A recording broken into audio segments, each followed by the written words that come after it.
luar sudah hujan, hampir mau hujan atau sudah hujan. Bapak Ibu sekalian, mungkin ada satu yang bisa membantu saya sharing dulu bahwa acara sudah dimulai, ya tidak terlena ketiduran sampai bablas. Iya, karena kasurnya empuk sekali, ya, dan makanannya enak-enak sekali. Ya, baik Bapak Ibu sekalian, kita akan lanjut ke topik 4.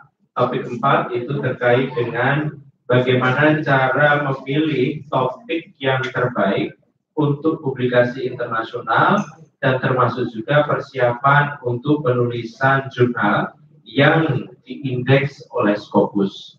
Karena Scopus ini sepertinya sudah terkenal sekali, jadi kita harus mendatangkan langsung. Jadi kita punya dosen di Fakultas Hukum UI, meskipun statusnya masih dosen kontrak, yaitu bernama Christopher Gessen, dia dari Washington University, dan S2-nya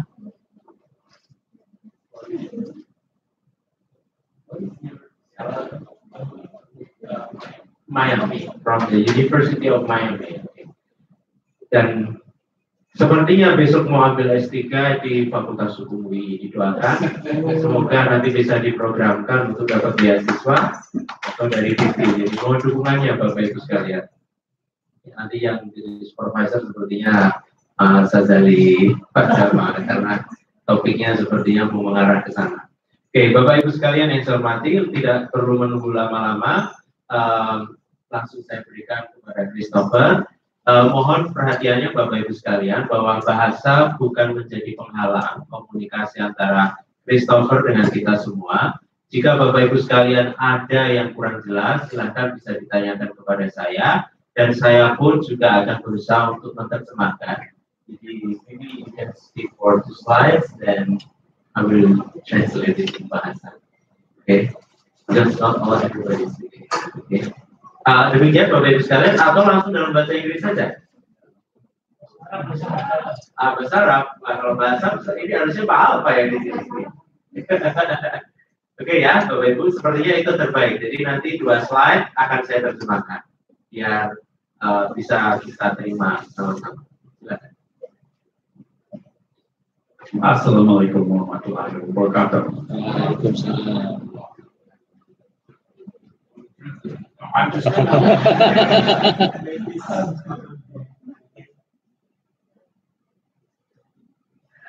Thank you for introducing me. Nice to meet you.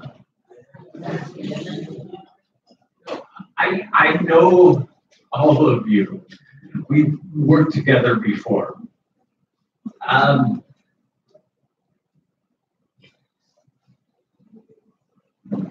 And some of you have actually seen these materials before. The first part is, what is Scopus? What makes a Scopus article versus a non-Scopus article?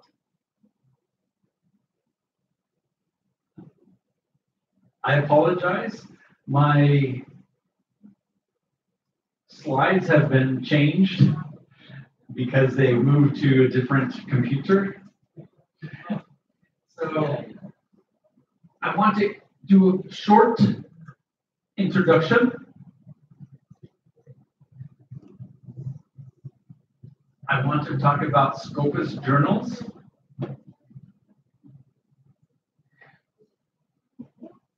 Sort of Indonesian versus international style. And then the next session, we'll talk about how to do it, how to write, what is the writing process. So my name is Christopher.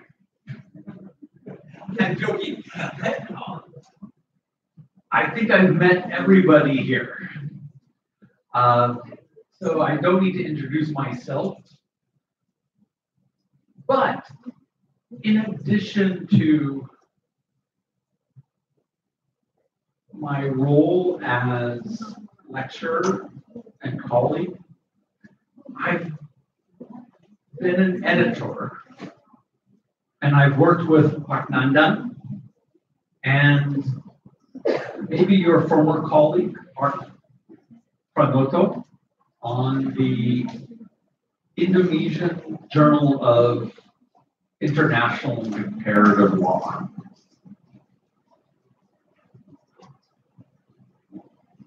And this is important because I want to talk about what makes a Scopus indexed journal. And our mutual friend dedicated the last 5 years of his life to getting the journal indexed by Scopus. And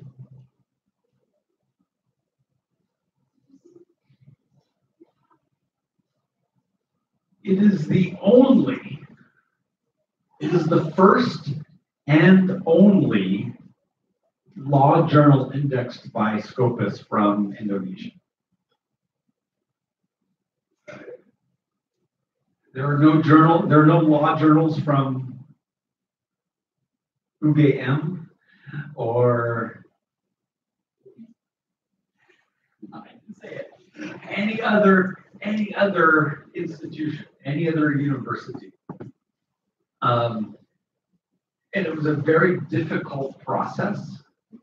And I want to talk about what makes a Scopus journal. The reason I want to talk about this is because understanding how a journal is indexed on Scopus will help you understand how your articles can be indexed or can be accepted by a journal indexed on Scopus.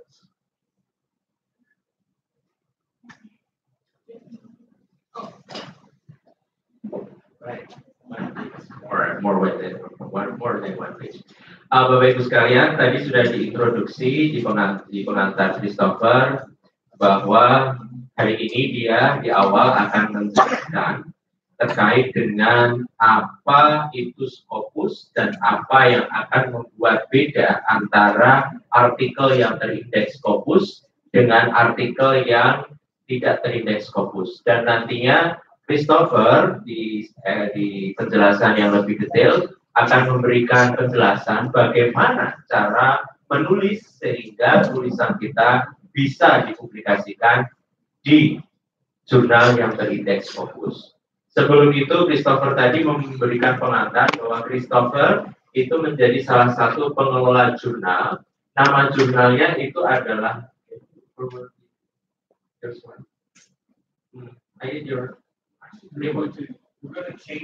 Oke. Nama jurnalnya kalau tidak salah tadi sudah saya catat Indonesian Journal of Comparative Law. Jurnal ini dikelola oleh Pak Christopher bersama Pak Nandang dan bersama Pak Pranoto Iskandar. Pak Pranoto Iskandar itu adalah alumni Fakultas Hukum UII, pernah menulis dengan Prof. Jawahir tentang pengantar hukum dan hubungan internasional, hukum hubungan internasional kontemporer kalau tidak salah judulnya. Kemudian beliau saat ini sedang menempuh S3 di Cornell University Amerika Serikat dengan beasiswa dari pemerintah Amerika. Nah, kemudian Christopher ingin menjelaskan bahwa sepertinya hidup kita, khususnya dosen di UII, itu sudah didedikasikan untuk berjuang, ya, untuk agar tulisan kita bisa terindeks Scopus. Nah, Christopher ingin berusaha menjelaskan bagaimana sebuah jurnal itu bisa diindeks Scopus. Jadi ingin dijelaskan bagaimana jurnal itu bisa diindeks Scopus, sehingga kita semua bisa tahu bagaimana proses kita untuk berjuang, biar kita paham proses agar tulisan kita bisa dipublikasikan pada jurnal yang terindeks Scopus. Jadi melihat proses melihat jurnal itu bisa terindeks Scopus sehingga kita bisa tahu bagaimana cara mempublikasikannya. It's good. Okay. Okay. That's from China, so No, it's not connected to the American program. I think this is the only because it made it much longer. That's it. I think your microphone. Okay. So I know you are tired. Yes. Fighting. Fighting, yeah. Much better. Oh no. So was it 1 week ago? We were interviewing students who wanted to study in Korea. And we asked them questions. Why do you want to study in Korea? Most of the students said, I love Korea. It will help my CV. BTS? Yes. K-pop, yeah, they wanted to know how all of their answers were how will studying in another country help them. And I was very frustrated because I want to know how will studying in another country help the other country? How will it help who we eat? And I want you to think of getting published the same way. If I ask all of you, why are you here?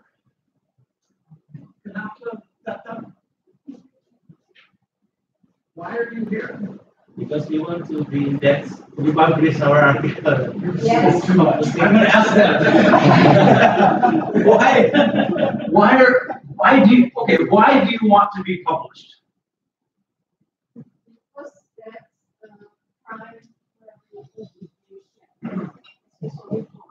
Harusnya, right? It's an obligation. Okay. And what's the obligation for what? For your next career. So you're thinking, how can it help you? Right? For your career. And that's true. Of course, that we want to help your career. But how to get published is not how to help your career. How to help who?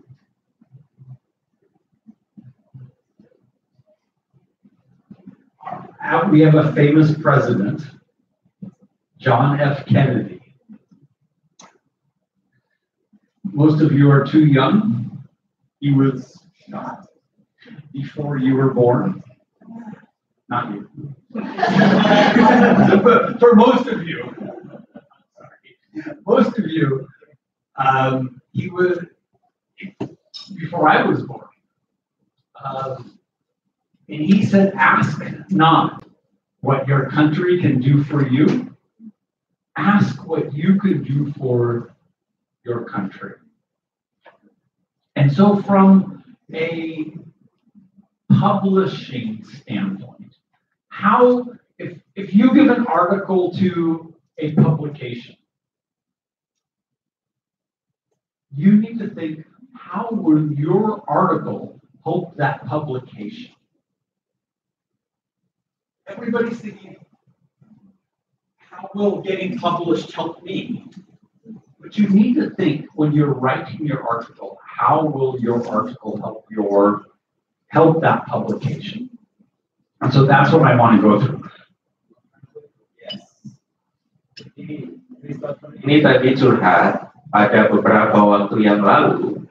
Kita kan mengirimkan mahasiswa, jumlahnya itu sekitar 10 mahasiswa untuk studi di Korea Selatan, ada 5, yang 5 itu ke IAIN. Besok Januari mereka sudah pulang. Nah, ketika ditanya, karena ada seleksi interview Bapak Ibu sekalian, Christopher ini tanya, apa motivasinya kalian berangkat studi ke Korea Selatan? Jawabannya umumnya, rata-rata jawabannya adalah karena ingin menambah CV, karena jalan-jalan, karena kotanya cantik, belajar budaya mereka, dan lain sebagainya. Tapi jarang ada mahasiswa yang menjawab bahwa dengan studi di Korea itu akan bermanfaat bagi negaranya, khususnya Indonesia, ataupun bagi UII. Jadi jarang sekali yang jawabannya sampai ke sana. Dan kemudian ketika tadi ditanya mengapa Bapak Ibu sekalian hadir di sini dan kenapa harus publikasi ke Scopus, tadi jawabannya kebanyakan adalah karena ini kewajiban. Dan kalau mau mengurus profesor itu harus Scopus seperti itu. Dan itu akan membantu karir kita ke depan. Nah, padahal tadi sempat Pak Christopher tadi mengkuotasi salah satu pendapatnya salah satu mantan Presiden Amerika Serikat yang bernama John F. Kennedy. Beliau meninggal pada saat masih muda sekali. Dia mengatakan bahwa ask not your country what your country can do for you, but ask what can you do to your country. Jangan bertanya apa yang bisa negara berikan kepadamu, tapi bertanyalah apa yang bisa kalian berikan untuk negara. Maka dari itu tadi Christopher menyimpulkan bahwa jangan menganggap publikasi ini hanya untuk, mohon maaf tadi, karir, kemudian mungkin menambah CV, menambah keren seperti itu, tetapi bagaimana tulisan jurnal internasional kita itu nanti bisa memberikan kontribusi yang lebih luas. Jadi itu tadi.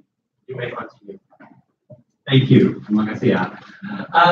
So you need to look through the eyes of the editor of the journal. How will your article help my journal? Okay. If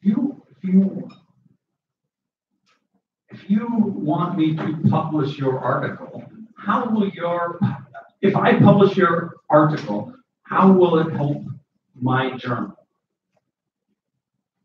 I know how it will help you, right? You'll get published. You become a full professor, right? But how will it help the journal?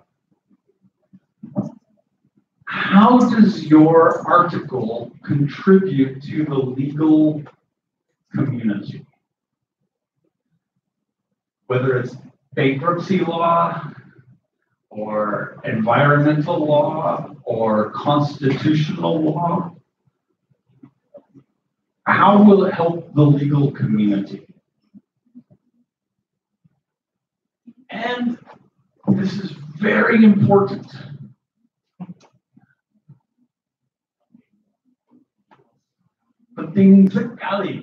How will other people cite your article? Okay, why do we care? Metrics, site score, impact factor, article influence, eigenfactor, source normalized per paper, schemago, and acceptance rate. I don't want to go through all of these. These are the metrics that make a journal have a higher rank on Scopus.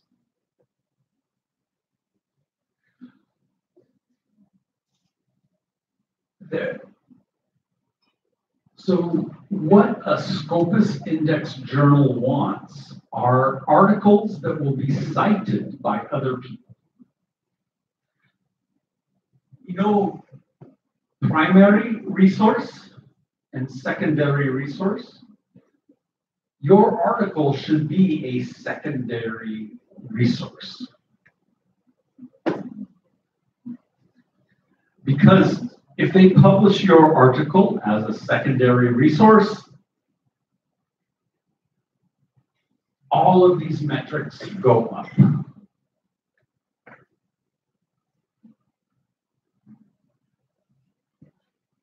Okay, so I want to talk a little bit about how a journal becomes a Scopus indexed journal.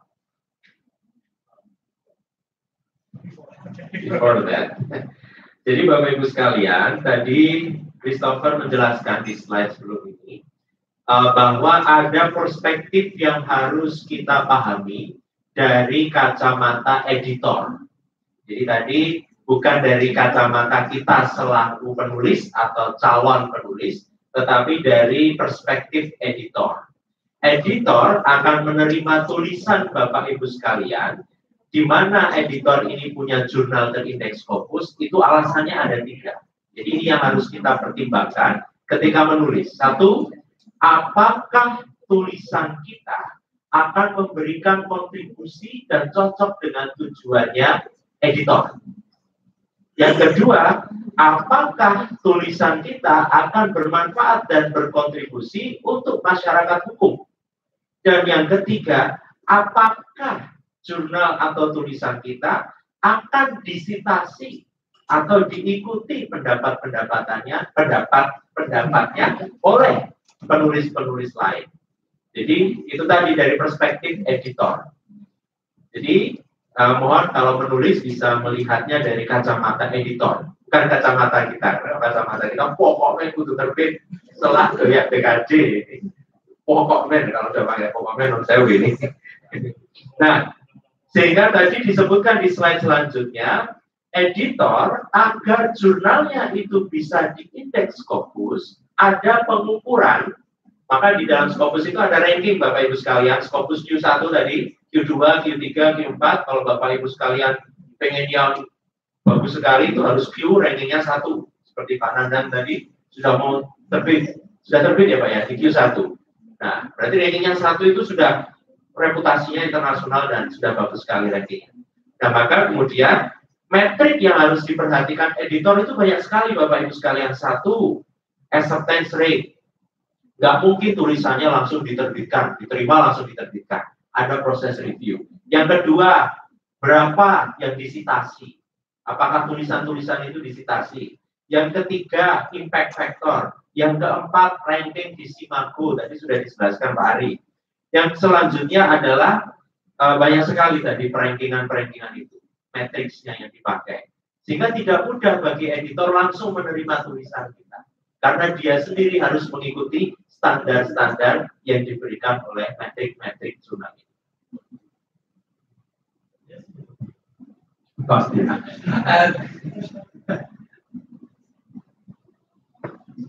Yes, kacamata, glasses of a editor. So looking through an editor's eyes. So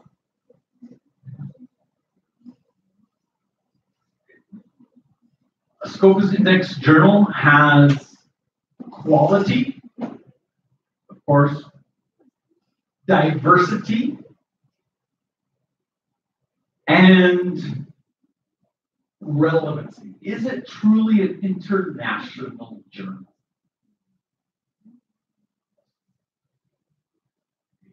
If we translated the UEE journal into English, would it be an international journal? Probably not. The subject matter isn't international. And so your submissions must also be international to meet these standards. qualifying for Scopus submission. Step 1, 2 years minimum publication, I'll let him translate, in English. Minimum. Peer-reviewed content. And we'll talk about peer review in just a second. And then a couple technicalities. But these are the main criteria. What is the journal policy? What is the quality of the content? The standing, regularity, and online availability. I want to focus on the journal policy and the quality because that's what tells you how your article can match that.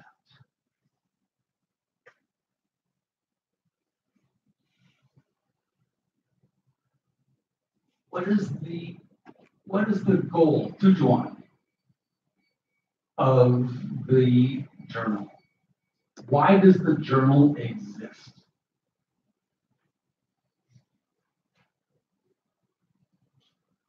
Moving down, it doesn't want to be too big or too small. And we must have true peer review and diversity of editors and diversity of authors.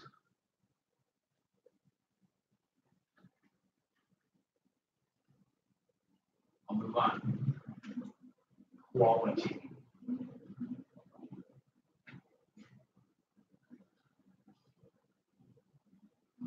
What's the contribution to the field? It's bankruptcy law. What are you contributing? Are you adding something? Or are you just talking about what you're interested in?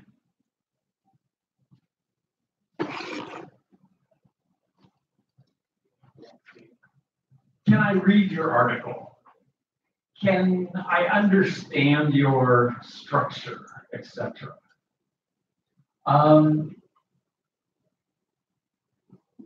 Biggest problems are articles that are submitted that don't contribute anything. Why did you write this article? Many of you, everybody here has written an article, right? If your answer, Kanapa, why did you write this article? Because I must write for Rabajuma. How many articles per year? This was number 5. If that's your answer, it probably is not publishable. There must be a purpose. In our second session, we're going to talk about abstracts and how to write an abstract to illustrate this. And then, of course, for empirical research, bad science. Again, legal research is mostly normative, but we do incorporate empirical research. There's a rumor I've heard that to get published in Scopus, you should do empirical research. But in legal research, most of our most important research is normative and not empirical. If we do too much empirical research, it turns out to be actually economics or sociology or other fields. So true legal research is almost always normative, and that's not bad.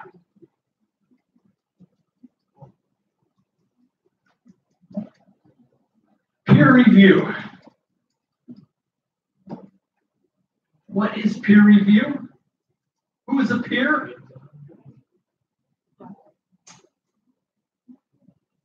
Other members of the same community.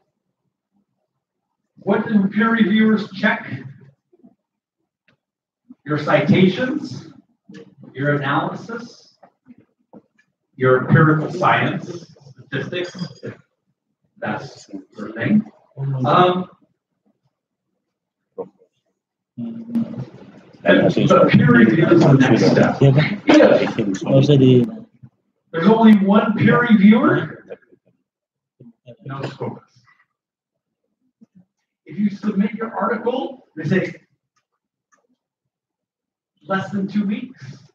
Nobody can peer review an article in less than 2 weeks. It wasn't truly peer reviewed.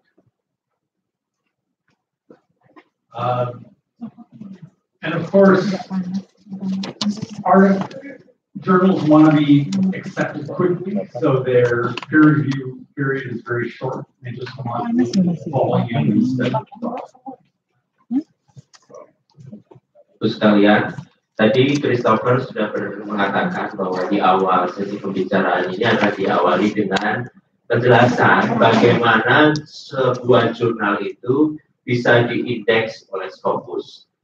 Kata kuncinya ada 3, Bapak Ibu sekalian: kualitas, quality, kemudian diversitas, keragaman, quality, diversity,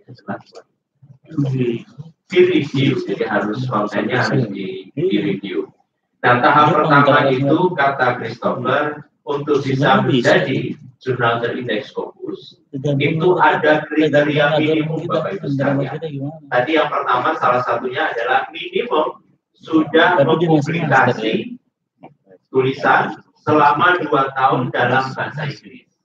Kebetulan di Fakultas Hukum UI ini kita punya jurnal Prophetic of Law baru first edition. Untuk bisa masuk kategori Scopus berarti harus 2 tahun, Bro. Jadi semangat dan siap, Prof. Henry masih 3 edisi lagi untuk bisa minimal terindeks Scopus. Nah, kemudian ada standar-standar lainnya. Kemudian tahap kedua ada area evaluasi. Jadi setelah kriteria minimum ada yang harus dievaluasi. Yang pertama adalah kebijakan jurnalnya, jurnal polisinya. Yang pertama harus jelas apa tujuan visi misi dari jurnal tersebut. Karena ini akan menjadi semacam dasar bagaimana jurnal itu bisa eksis, bisa langgeng seperti itu. Dan yang kedua harus ada peer review. Peer review itu semacam evaluasi ya, analisis ya. Kemudian yang ketiga, kata kunci yang ketiga untuk evaluasi tadi ada diversitas, ada banyak ragam editor sama penulis. Jadi editornya di jurnal Prophetic kita itu editornya ada yang dari kampus Yogyakarta, ada yang dari kampus Australia, ada yang dari kampus Malaysia, ada juga Christopher. Kemudian autornya pun kita sedang mencoba agar diversitas, ada tidak hanya dari Indonesia, tapi dari negara-negara lain. Jadi itulah bagaimana cara menjaga agar bisa terindeks Scopus. Nah, yang pertama terkait dengan quality content. Nah, terkait dengan kualitas dari tulisan. Cara melihat kualitas tulisan itu bisa dilihat dari satu, apakah ada kontribusi terhadap masyarakat, kemudian bagaimana analisisnya dan lain sebagainya. Yang terpenting kata Christopher adalah kita semua sebagai penulis seharusnya bertanya kepada diri kita, mengapa kita menulis tulisan itu? Kalau kita menjawabnya karena lagi BKD, karena credit point, karena mau lektor, karena alasan-alasan yang mungkin terlalu sifatnya pressure atau mendesak atau kewajiban yang ada ukurannya itu, maka kata Christopher mungkin itu menjadi salah satu tanda tulisan kita itu tidak bisa diterima oleh Scopus. Nah, tadi bagus sekali tadi. Silakan. You have house presentation. I don't think that was just a translation. I think, opinion. Because there is difficult part in this part, it inspires me to make. Saya keburu-buru ini mau nonton difficult part, ini mohon maaf kalau menggelegar. Sorry, Mom. Okay, this is very boring. Geographical diversity. It must be either specialized, like the Jateng. It must be the Central Java Law Journal. Or it must be very diverse.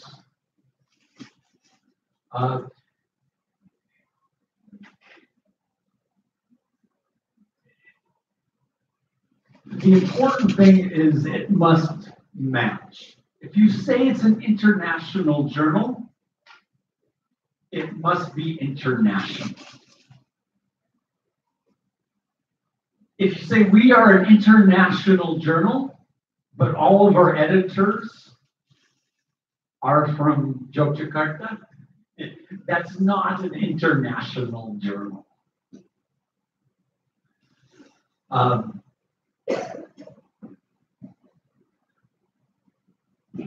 And this is what I think is the most important part. Paling penting. What do you contribute to the field? Again, are you writing this article for yourself, or are you writing this article for the academic field that you're in?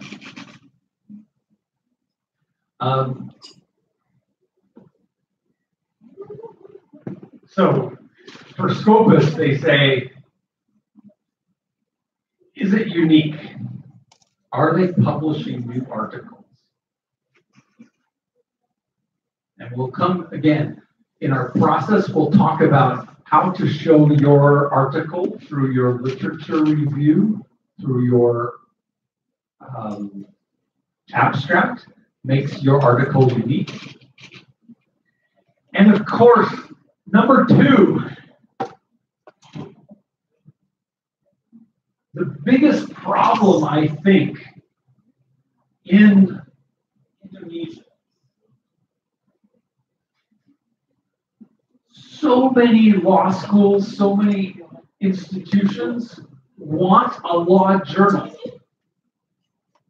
Why do they want the law journal? To publish you.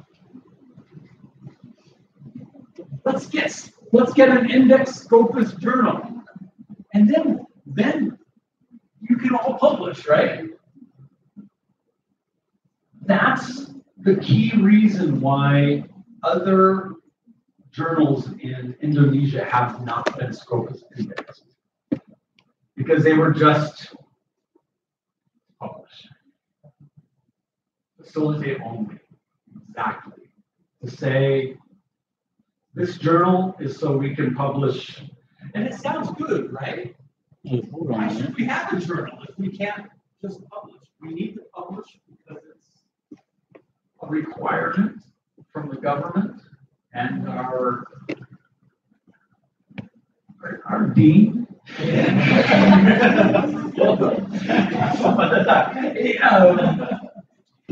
You know, it's a requirement, right? But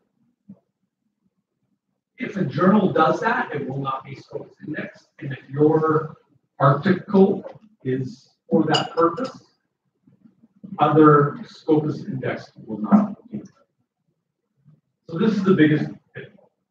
And of course, just if you publish everything, it's not quality.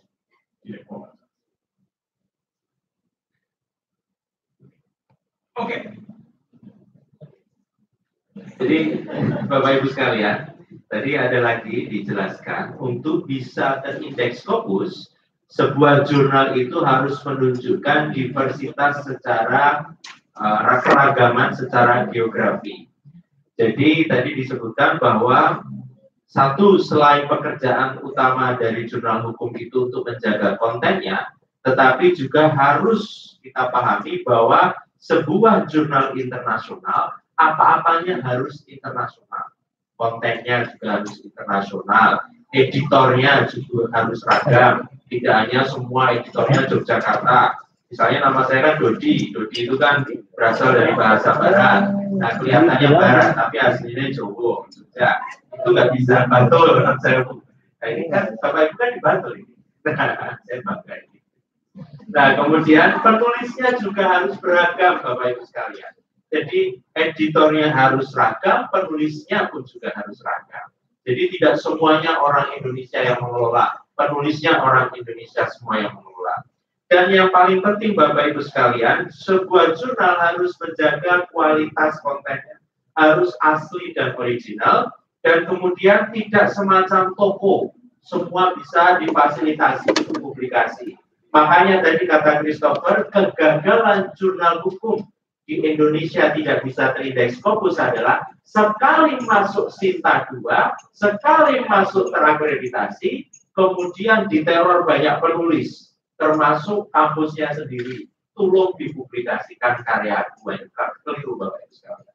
Jadi jangan sampai jurnal yang terindeks Scopus itu bukan menjadi semacam fasilitas bagi kampusnya, bagi dosennya, bagi mahasiswanya untuk publikasi, tetapi untuk menjaga kualitas publikasi perlu proses yang panjang, nanti akan dijelaskan. Oke, terima kasih ya. Panjang betul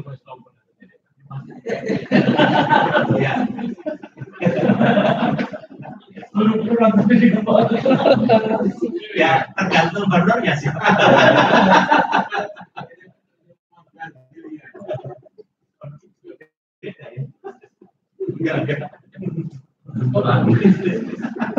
Okay, so to have your article published, the reason I told you these standards is because your article should match these standards. If the publication is indexed by Scopus, to maintain, by the way, they can kick you off of Scopus. It's happened, right? There have been journals and they were Scopus indexed and they said, ooh, we can make lots of money. And they sold their Scopus and they were unindexed. So your job is to give Scopus indexed journals articles that will keep them. Will keep them Scopus indexed. Okay. I have my next slide will make you very sad.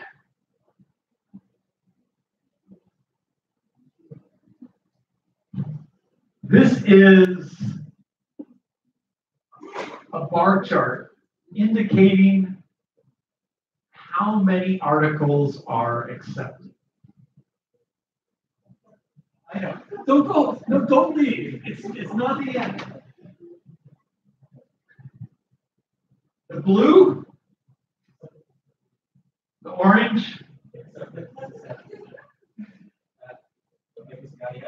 Ini grafik yang mencerminkan bahwa yang biru itu jumlah yang disubmitted artikel, yang merah atau orange itu adalah jumlah tulisan yang diterima. Jadi jangan dikira bahwa menulis di jurnal Scopus itu mudah, karena rate-nya itu sangat.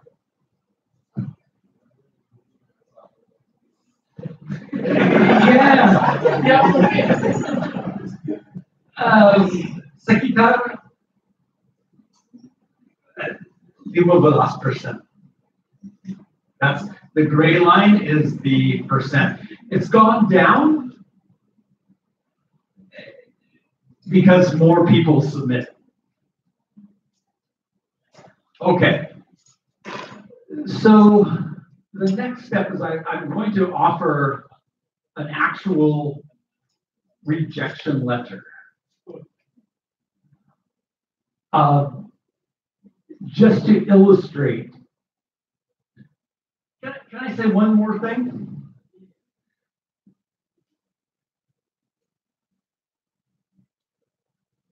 I know how frustrating this is.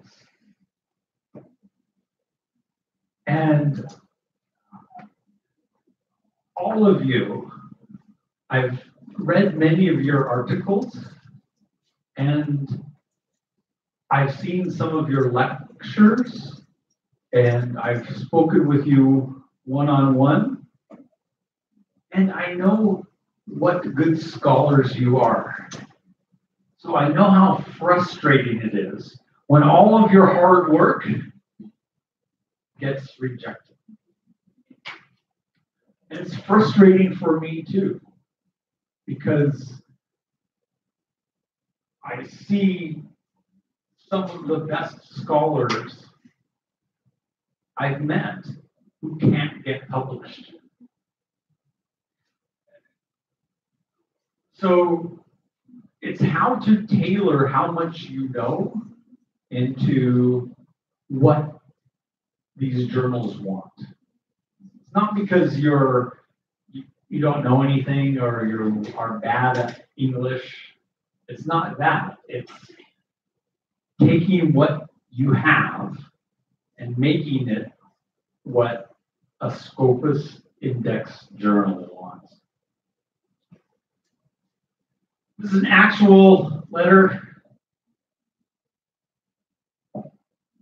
It's important, but it does not meet the high standards of the journal. It remains vague. It's not specific or repetitive or descriptive rather than truly analysis.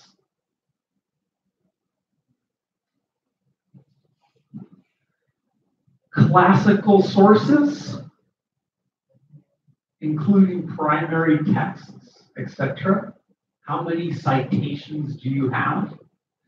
And why this is important is because you want to make your article cited by other people.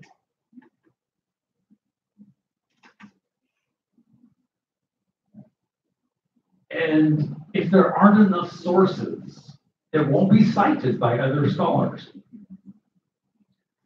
And then, of course, English teacher, language. Okay.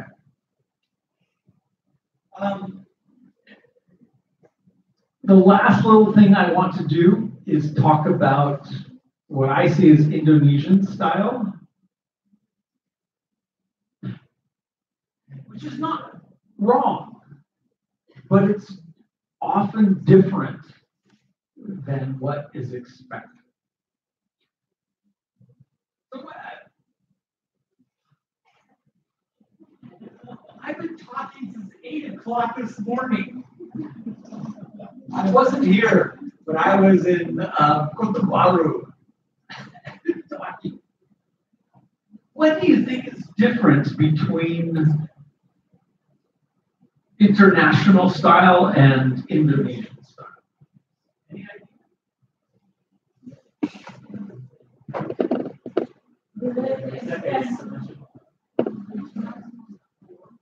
It's more straightforward.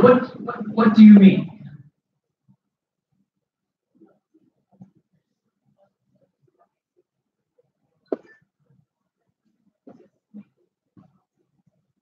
Okay, yes. Direct, right? Okay. What do you? I'm asking.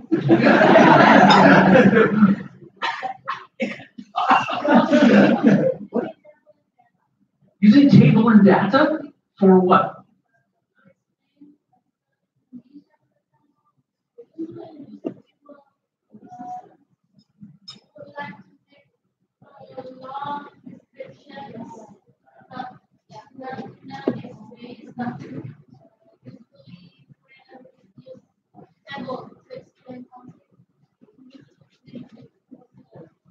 Okay, I agree. Not just tables, I think too. Okay. I don't know if this is true in Indonesia. If you write something, you get money for every word. So more words, more money, right? Yeah, so let's make it as long as possible. I think that goes to your table. Longer is better, right?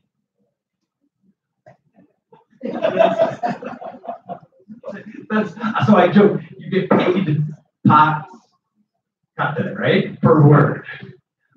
Sorry, what were you going to say?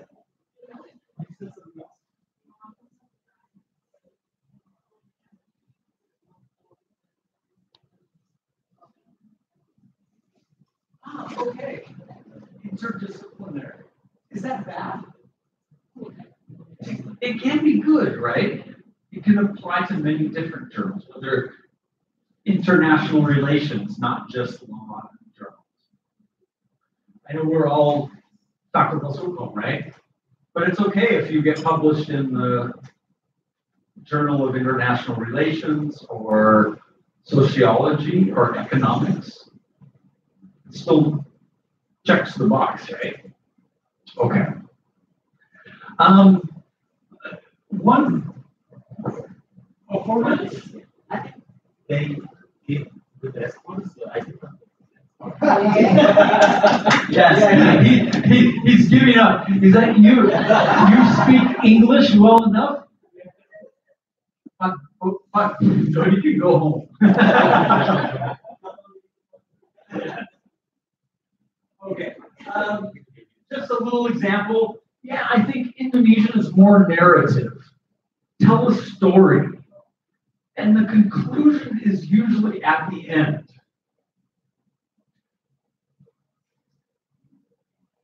Like a novel. Right? I read 25 pages. At the end, I understand.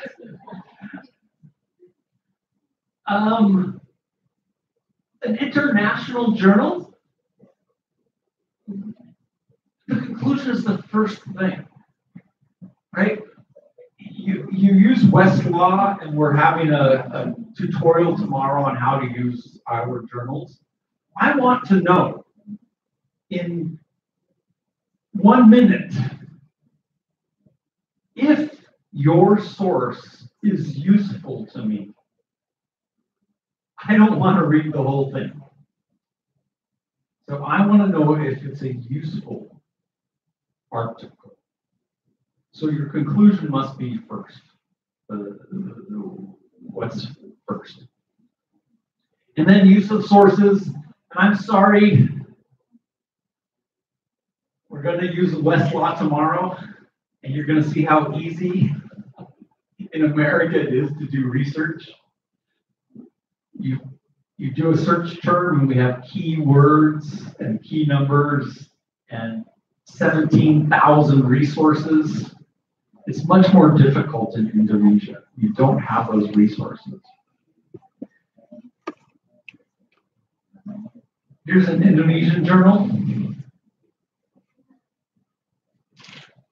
Okay. This is an international journal. And this is a crazy example, right? If you look at an international journal article, half of it is citations. Where I think most of the journal articles I've read from Indonesia, both translated, not translated, just because it's so difficult to get resources. And it's not because your writing is bad or anything is wrong, but which journal, which article would be a better secondary resource?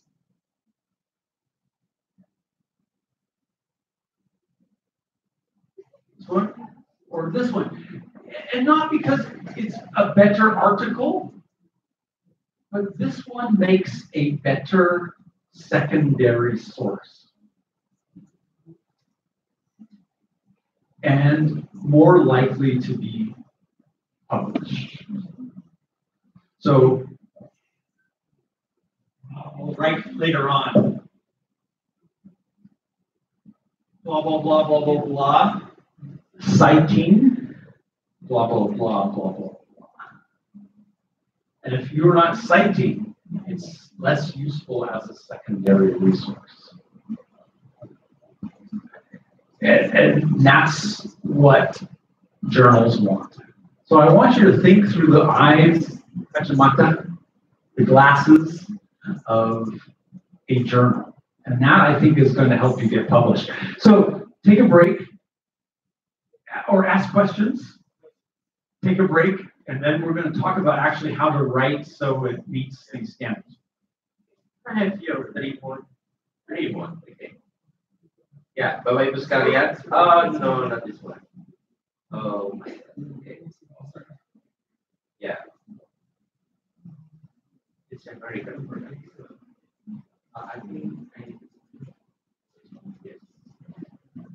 Jadi Bapak Ibu sekalian, tadi sebagai konklusi Christopher, ada perbedaan mana tulisan Indonesia dengan tulisan kualitas internasional. Kalau tulisan kualitas internasional di abstrak saja, itu sudah mencerminkan kesimpulan dan juga penggunaannya dan juga penggunaan sumber-sumbernya lebih banyak. Seperti ini tadi dijelaskan ke Christopher, di tulisan-tulisan kita pada umumnya itu hanya sedikit sekali sumber-sumbernya, referensinya. Itu kata Christopher itu less useful as secondary resources. Jadi semakin sedikit citasinya maka akan semakin tidak berguna jika tulisan Bapak Ibu sekalian digunakan sebagai secondary resources atau sumber bahan hukum sekunder. Jadi jika Bapak Ibu sekalian ingin banyak disitasi, maka perlu juga banyak mensitasi. Sebagai compare bahwa tulisan Bapak Ibu sekalian itu sudah sesuai dengan pendapat-pendapat yang sudah dibaca. Ada komparatifnya. Ini kalau tulisan, nah ini yang internasional. Ya.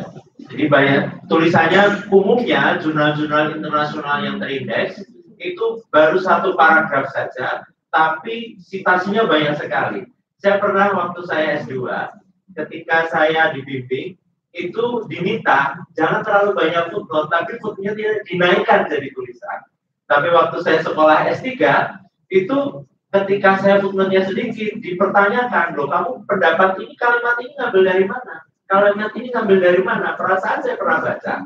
Profesor saya sudah aware seperti itu. Makanya justru malah halaman terbanyak itu bukan halaman saya menulis, tetapi halaman referensi.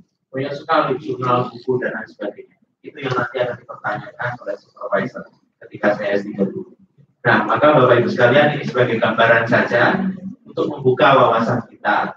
Semoga mungkin style kita menulis juga akan berubah. Nanti ada sesi selanjutnya. Monggo ini adalah sesi tanya jawab. Kami persilahkan Bapak Ibu sekalian. Tidak ada masalah bertanya dalam bahasa Indonesia karena saya yang akan menerjemahkan. Jika Bapak Ibu membutuhkan terjemahan, saya yang akan menerjemahkan. Silakan Bapak Ibu sekalian. Ada? Kalau tidak ada langsung kita. Oke, Pak Bagian silakan Pak. Ya. Ya. Ya, Mas Dodi juga ya. Okay. Thank you for your share experience, Mr. My question is how to improve quality content because I think not easy to improve quality content. And the second question about diversity, keberagaman. Tadi dijelaskan bahwa ada secara geografis ya harus berbeda, tetapi di dalam perbedaan itu justru akan menimbulkan juga persepsi yang berbeda. Nah, maknanya bagaimana menyatukan perbedaan itu sehingga tidak menimbulkan persepsi yang berbeda. And the third question about peer review. Di dalam kita menulis tentunya semakin banyak kita mendapatkan analisis. Nah, tetapi di dalam kita menganalisis kadang analisa kita terlalu dangkal sepemahaman kita, sehingga di dalam kita mengajukan atau submit jurnal itu tidak mudah untuk diterima. Bagaimana kita meng-create tulisan kita agar analisis kita lebih dalam. Terima kasih. Thank you. Assalamualaikum warahmatullahi wabarakatuh. He has two questions. The first is about how to improve the quality of the content, and the second, how to do in-depth quality of analysis. So sometimes in our practice, we just only broad analysis, but not very deep analysis. How to do that? Okay. First, when I say quality, I don't mean that your writing is low quality or your analysis is low quality. It's not about your ability or your quality, it's about matching what they want. And so quality of content, I think, equals, I'm going to go back to I'm still thinking intellectual property from this morning. It means what does it add? What does your analysis add to all of the other analysis that's there? So if you do a literature review, your job is to say why this article goes beyond what has already been written. When we ask our students, right, we ask originality of research, right? The quality is what it adds to that. And you actually ask also about diversity of geography. Does your analysis add something to the entire international community? Maybe because you give the Indonesian perspective, or, for example, the Islamic Indonesian perspective. So quality is not quality like quality. It's, does it match what they're looking for?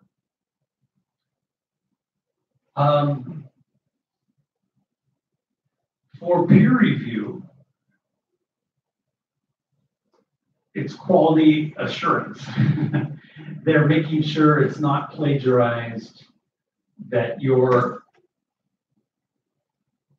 even if your analysis is wrong, that it's not, the science is okay. And that you support your analysis with a number of sources. So that's what peer review is about. Ya. Jadi Bapak Ibu sekalian, tadi dijelaskan oleh Christopher di awal, ketika Christopher tadi membahas masalah kualitas, bukan berarti kita semua tulisannya itu kualitasnya rendah. Jadi mungkin kualitas dan topik penulisan kita itu bagus, tapi mungkin cara menganalisis atau cara menyajikannya itu mungkin tidak sesuai dengan proporsi yang ada di dalam jurnal The Index Scopus.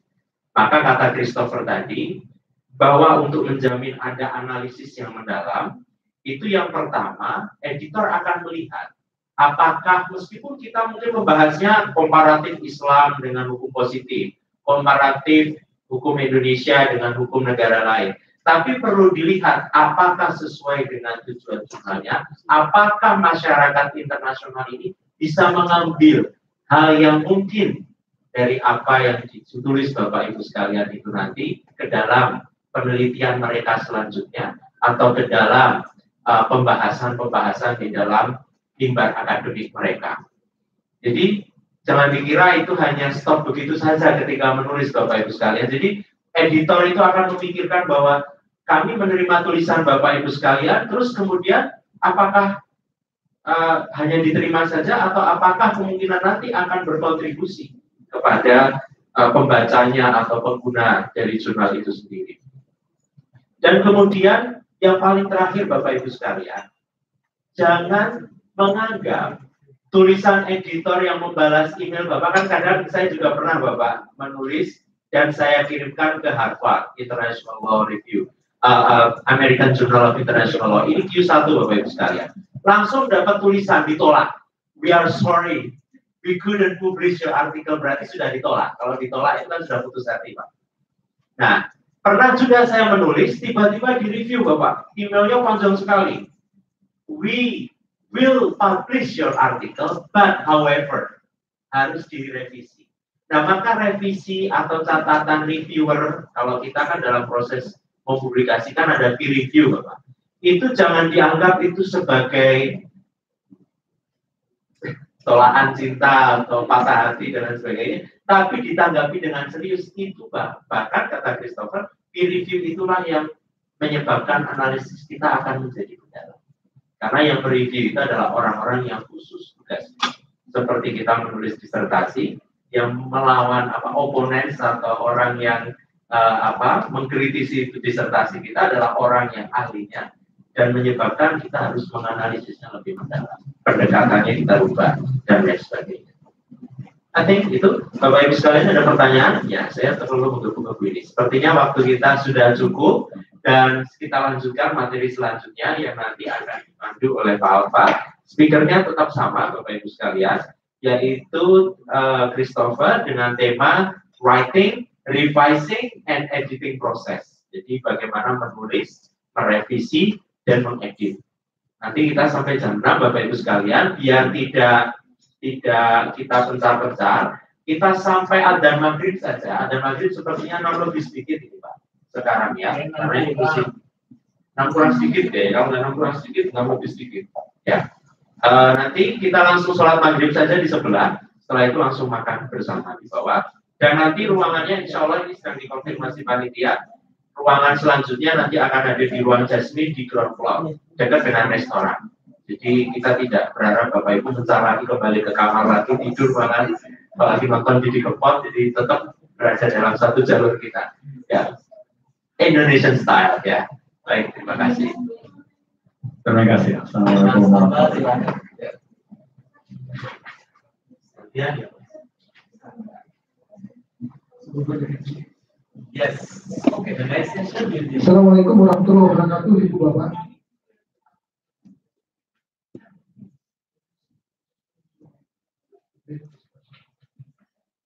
Ya, Pak Kris mau izin ke toilet dulu, tapi ini saya sebagai pengantar saja yang bisa saya tangkap bahwa topik kelima adalah dengan writing, revising, and editing process itu sebenarnya berkutat atau dalam ruang lingkup teknikal. Tapi nanti pada saat diskusi, monggo Ibu Bapak bisa masuk ke substansial. Kenapa kemudian saya katakan teknikal? Karena yang duduk atau hadir di forum ini asumsinya adalah sudah khatam, sudah punya kemampuan menulis, sudah tahu bagaimana kemudian secara metodologi menulis yang baik dan benar. Sehingga workshop ini lebih difokuskan bagaimana kemudian ya. Oke sih Bu. Jadi workshop ini ya karena nggak terstated langsung di sini Bu. Khawatir nanti salah gitu kan. Yang diberikan sama panitia. Jadi di sini kan workshopnya lebih kepada bagaimana artikel atau tulisan yang sudah kita siapkan, karena aku nggak patah hati. Bisa dipublikasikan. Karena aku nggak patah hati. Khususnya yang kaitannya dengan jurnal internasional. Jadi ada proses penulisnya. Karena kalau khusus jurnal internasional, gaya penulisan hal-hal yang kaitannya dengan teknis penulisan, seperti misalnya grammar, tadi sudah disinggung sedikit tentang style, kemudian juga proses revisingnya. Apakah kemudian kalau kita menulis jurnal, mensubmit artikel ke jurnal internasional, kemudian sudah direspon, apakah kemudian prakteknya itu diberi batas waktu atau kita bisa merespon di luar dari batas waktu yang diberikan, atau pertanyaannya responnya harus on time, on schedule atau tidak. Lalu kemudian apakah revisingnya itu sesuai dengan arahannya atau biasanya ada feedback, ada 10 item misalnya, lalu kemudian kita misal mampu mengakomodir 5 dari 10 itu, apa kemudian kita mereplay untuk 5 respon itu saja, atau kita membanding, atau bahkan kita meng-cancel. Nah ini pertanyaan-pertanyaan seperti ini, pertanyaan teknis, mungkin bisa dielaborasi nanti oleh Chris. Termasuk juga editing proses. Nah ini editing proses kaitannya nanti berhubungan dengan korespondensi. Kurang lebih begini, Bapak. Mungkin Prof. Sepri di sesi pertama tadi sudah menjelaskan pengalaman artikelnya Prof. Ya, kalau penilaian jurnal Scopusnya kan ditanya juga prosedur, alur, korespondensinya. Saya kira juga ini akan berpengaruh ke sana. Sehingga kemudian kita perlu paham bagaimana perspektifnya Mr. Chris, ya, kaitannya dengan editing proses, khusus untuk publikasi jurnal internasional. Nah, dalam diskusi nanti mungkin saya tidak mentranslate, tapi nanti kalau ada yang untuk penjelasan ulang, saya nanti coba bantu. Karena tadi sudah di justifikasi sama Pak Dodi, kayaknya sudah IELTS-nya udah 5, ke atas semua gitu ya, khususnya yang sebelumnya. Baik, Pak Chris, so time is yours. I'm not really sure whether you are going to explain in substantial regarding writing, revising, or it is about technical thing in publishing an article through journal, international journal. But it's up to you, and time is yours.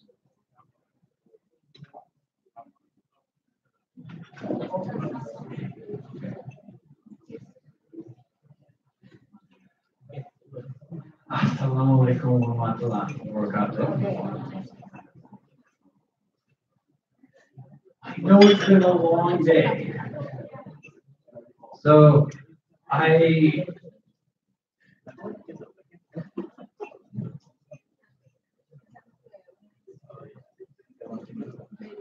three important things that I want to discuss. One,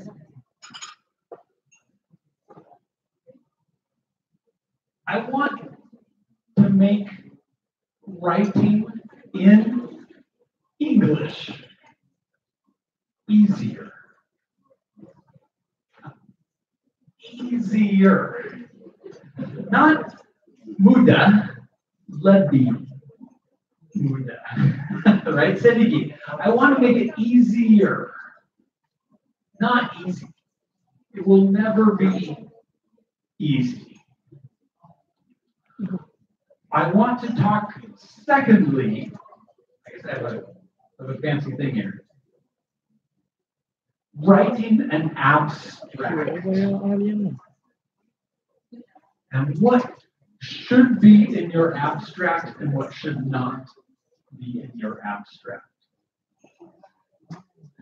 And then the last thing, a little bit of Bahasa Inggris, a little bit of why it's important to edit your paper. So, the first step, I'm going to skip forward.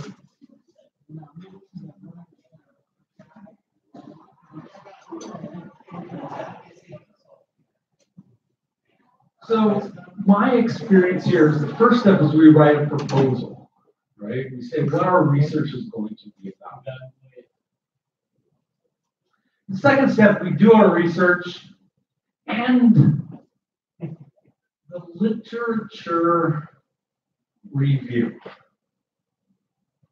And I really want to emphasize the literature review.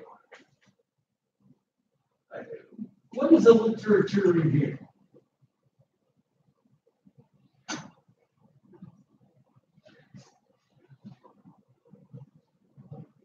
Okay, right?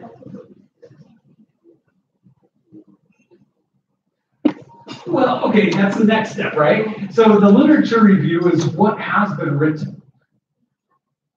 And it's important because you want to show what you're doing next. And without a good literature review, you can't say what's next. So this is so important.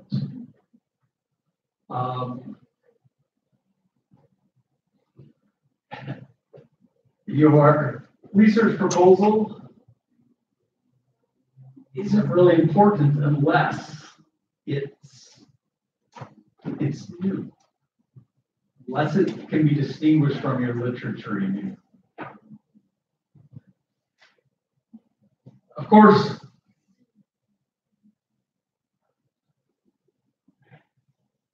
we create an outline of our writing, and all of you are docent, so you know your students hate outlines.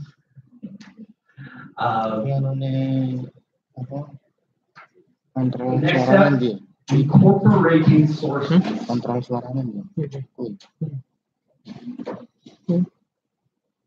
Connecting those sources, and then of course, intros and conclusion.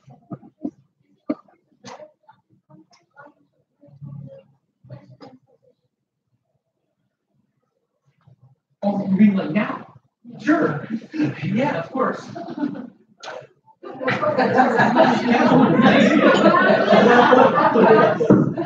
Sorry, you might interrupt during the presentation. That's fine. Yeah.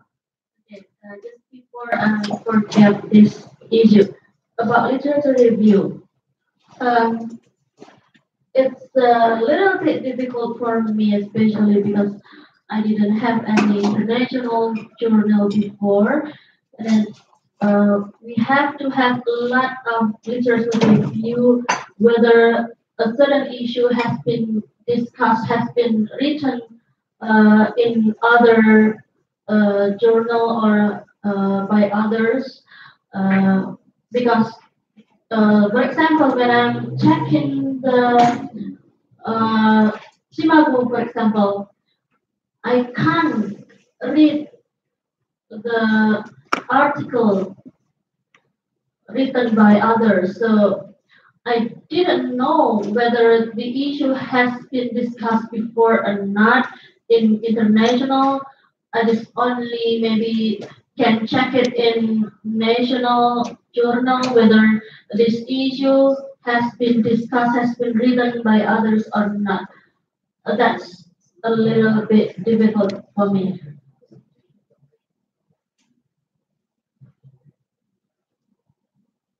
Okay. Two things. First of all, you must come back tomorrow morning as we discuss how to access journals from home. And honestly, so one more piece of advice. It should be an international research project, partly because I think international sources are easier than national sources. Is there a database of Indonesian law journals? If I want to find all of the Indonesian law journals that talked about, is it indexed? Can I download it?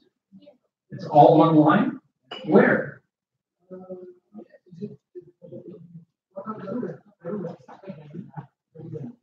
Yeah, is there an Indonesian Westlaw, so to speak? it's a little bit harder to research, I think. So for your literature review, two things. First of all, in your article itself, you do not need to reproduce your literature review. The literature review is for the proposal and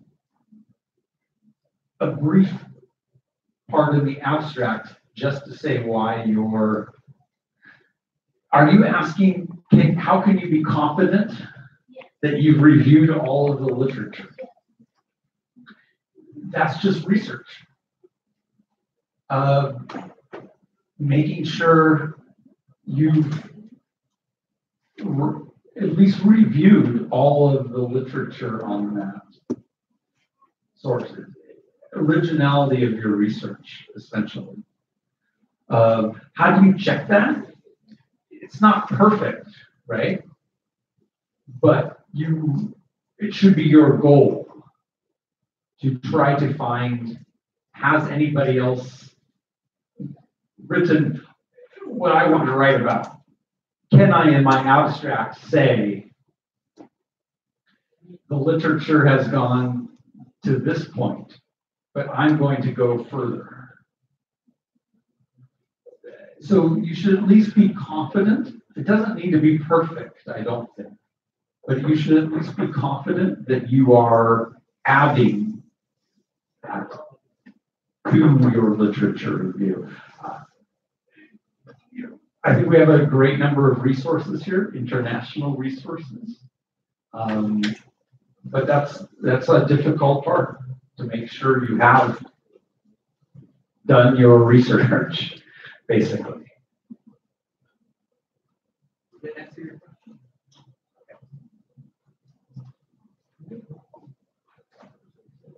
Okay.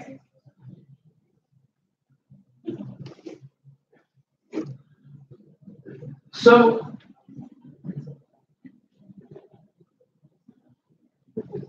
please interrupt me if you have questions. It's okay. It's a small group. This is a discussion. It's a workshop, not a lecture, not a seminar. There's no dancing. This is a workshop. So please ask questions if they come to your mind. Stop me. Don't kick me out. Well, you can. That's fine.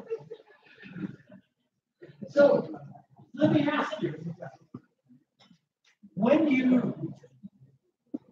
of you have written articles in English, right? What's your first step in the writing process? Right? You write, right? Do you write in Bahasa English or Bahasa Indonesia? Okay, so this is how. This is what I think is the wrong way. Step one, write in Indonesian. So step one, write a complete article in Indonesian. Step two, translate. Translate to English using Google Translate. That's right. I mean, if I was to write something in Indonesian, and then of course step three, Grammarly. If you have money, you can use a Nago. You can, fix the grammar or however. Right. Why is this, I say, improper, not wrong? First of all, it doesn't work very well. Okay. So, how can you write in English So if I ask you on your computer, change your, everybody has Microsoft Word, right? Step one, change your proofreading language and options. You don't get help. Change it to English and start after you sit down and you've done all your research and you've done everything. Start writing in English, no Bahasa Indonesia.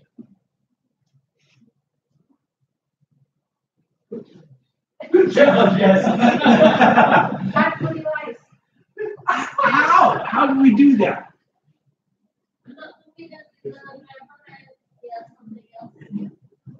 Okay.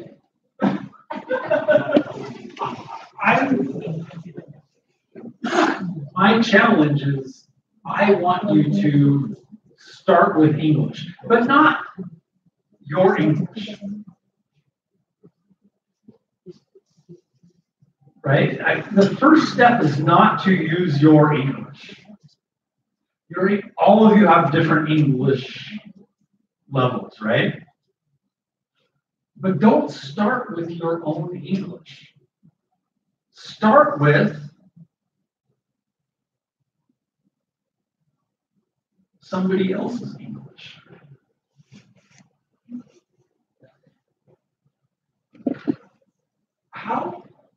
Whose English should we use? Okay, you've done all this research, right? And you have taken parts of the research. That's what you start with. I see so many times it's analysis first, then you start citing your sources, right? I write what's in my mind, I write my novel, and then I go at the end and I cite the sources. What I suggest for two reasons. First of all, I think it makes it more publishable.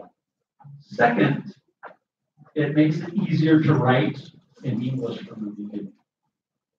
Okay, so I've used this example before. I want to write about monism versus dualism in American international law. That's my subject. Again, this is just a really, it's an example. It's not a model. My subheading is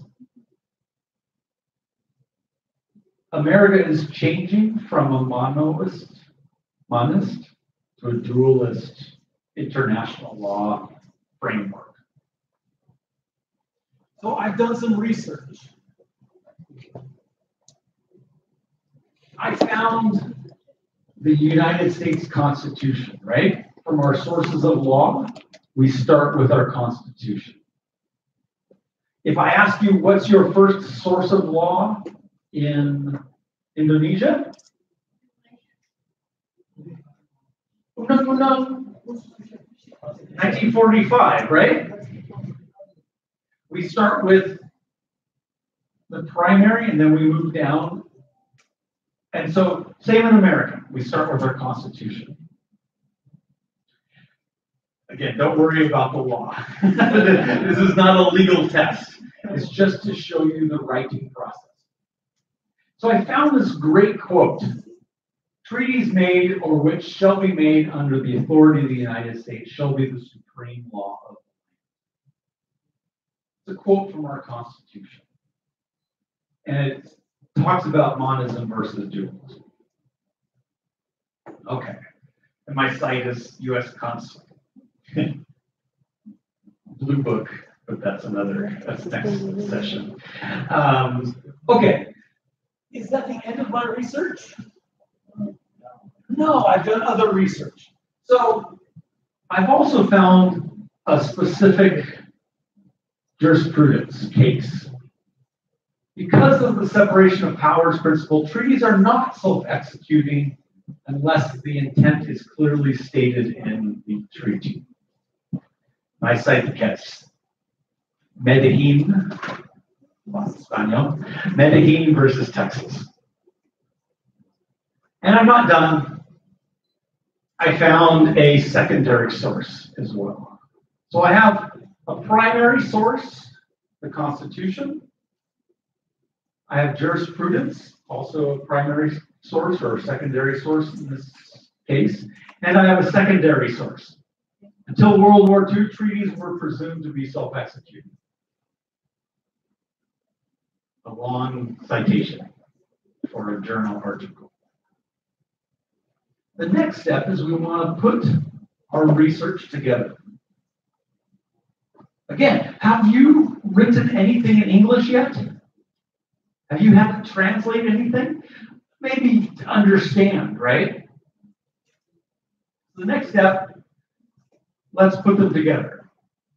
Let's take our English sources and put them together. So I use my quote. I use my citation to the secondary source, and I use my jurisprudence. Again, I haven't written anything in English yet, right? But we need to write a little bit. So we need to connect these sources together. The next step is connecting. I want my reader to understand. So where did my sources come from? The Constitution states. This was settled for nearly 2 centuries. Indeed, we're just connecting the research together. And maybe you need to use a little Google Translate, that's fine for words, but you're not just writing and translating the entire document. And then we talk about the change. This law dramatically changed in 2008 when the Supreme Court held. So we've written a little bit of English, right? But not much.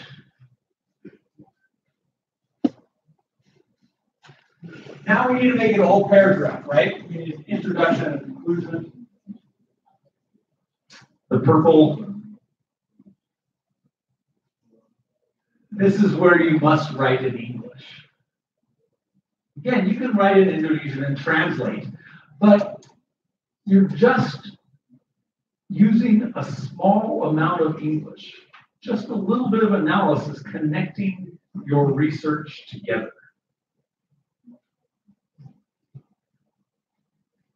I call this research-driven writing. The research is the quotes and the paraphrases from your research is 90% of your paper. So what this does is, of course, now, 2 things. First of all, do you think this paragraph is useful as a secondary source? Would other people read this and say, I can cite to this paragraph in your paper? Chris, may I interrupt? Okay. I also have a question from your explanation.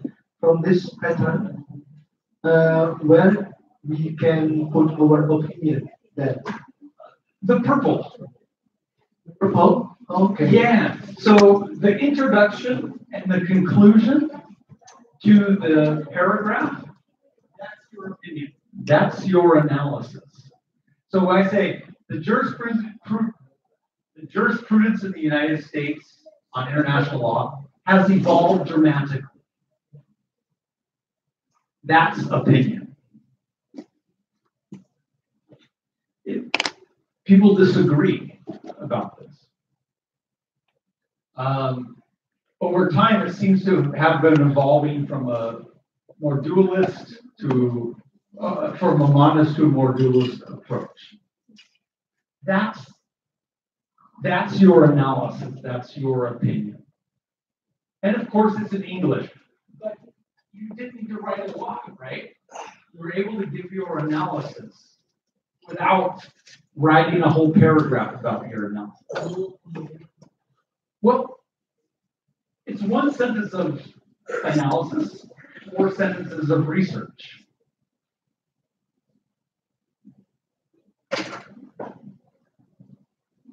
So where does your opinion come from?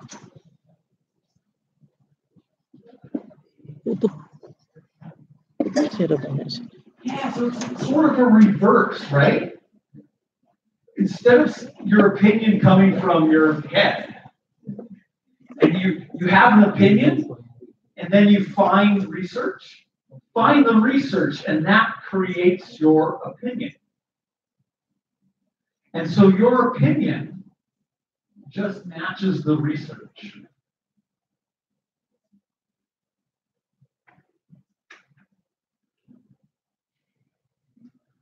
I know this is not normally how we write, right? We normally write our opinion.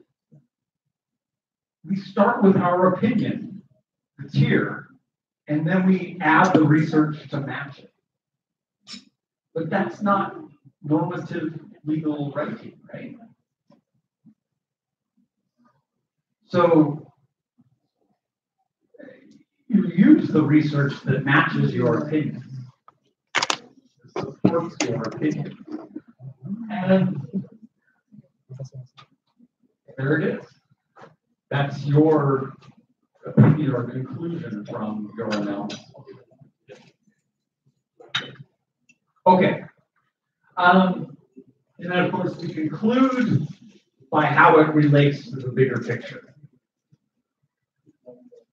Because jurisprudence has essentially transformed the United States into a dualist country, which is, again, your opinion, not a fact. So this is your analysis or your opinion in the purple. The black is just your research. The red connects the research together. The purple is your opinion or analysis. Now, most of the papers I read are all purple. It's the analysis first.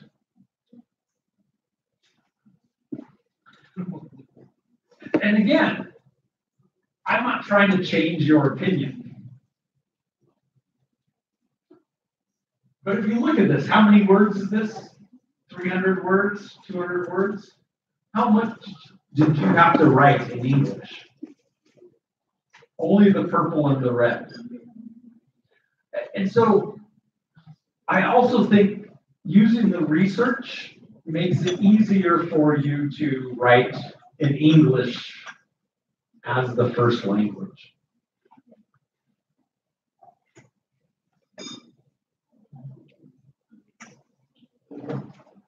Again, we start with an outline. And the first step of filling in our outline is using the research. You spend all this time doing research. This is what I see. You spend hours and hours doing research. You write your research proposal, you do your literature review, and then you put the research in the drawer, and you just start writing your opinion. That's what I see. And then you go back and like, okay, now I need to put my research into it. The research is the writing. This is an academic article. This is not a story. It's not your diary. It's not your opinion editorial. You're putting the research together and you're creating your opinion is what is from this purple is the difference between the literature review and what you're adding to the literature.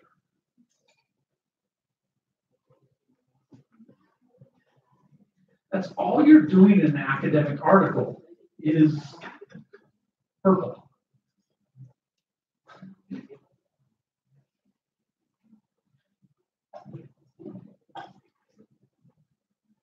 I don't know. Okay. So from your explanation, I can check that we have to rewrite what we have right or done in the review in the discussion part. We have to rewrite it. Anything that you need or you need to integrate In the literature. Okay. Good question. There should, in an international journal, there should be no literature review section in your article. In your research proposal, you know, to get the money from, what's the SK? I can never remember the acronyms. In your research proposal, you use a literature review. In your article, you use parts of the literature in the discussion, but you do not reproduce the literature review. I know, we're going to discuss this later tonight for some of the papers. In a law review article, there should be no literature review in the article. There should be no research methodology in the article unless it's scientific research. Don't write 6 paragraphs on how you research using Westlaw. That should not be part of your article. But all of this is the literature. So now you're taking from the literature you have and you're adding it to the analysis. But there's no literature review in a journal article, in an international journal article. Yes. Please ask everybody. Okay, and this is about the citation method. If we cite the other people's works into our article, we have to translate in our word, or we have to cite what he written in his book or article, just read whatever, or we have to translate with our own words. Okay. Sorry. There are 3 ways we incorporate literature or research. 1, quotation. Copy paste. 2, paraphrase. 3, summarize. Those are the 3 ways we incorporate our literature, our research into our paper. And unless it's your personal knowledge, it must be cited. I had one author, I said, "Where are your citations?" And she said, "This is my analysis. I don't need to use citation in my analysis." I'm like, what? Then it's just your opinion. It's not actually analysis. So analysis uses citations. Sorry, I'll use my... Did it rain in Jakarta today?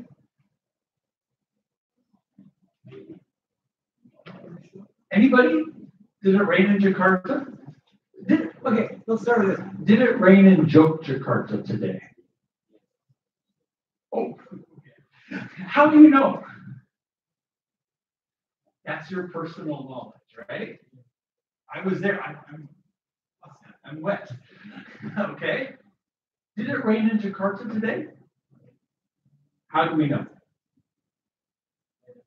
Weather forecast. You could look on Google the meteorological website. If you use that website, you must cite that source. That's not your personal knowledge, right? You did not get wet in Jakarta. You had to use a source for that.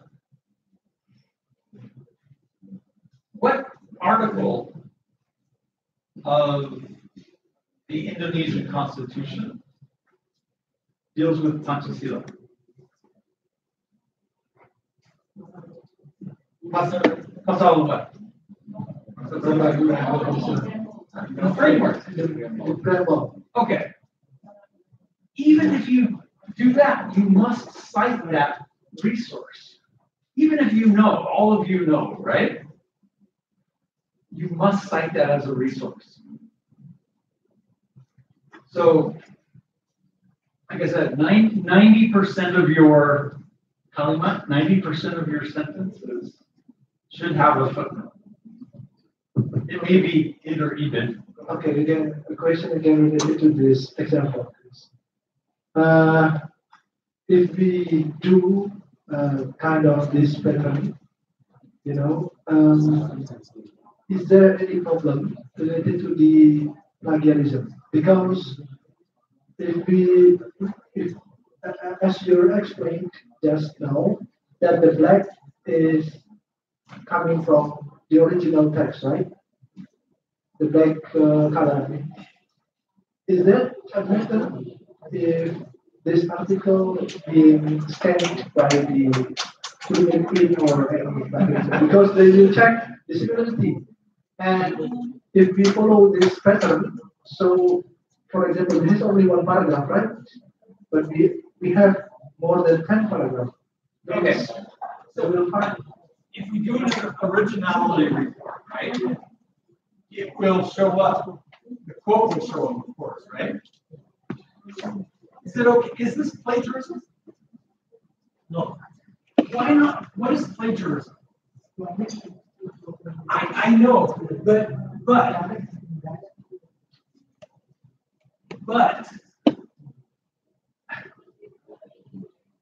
a real journal doesn't just go by Turnitin.com. A real journal will look and see the content. If you look at the Turnitin report, right, you can go back and they'll show what they say is non-original, similar, or whatever. And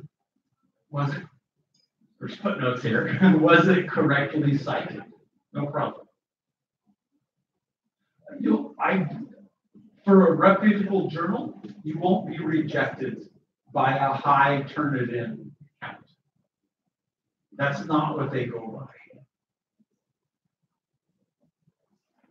That's why, again, if you submit something to a journal and it says, well, 1 week or 2, then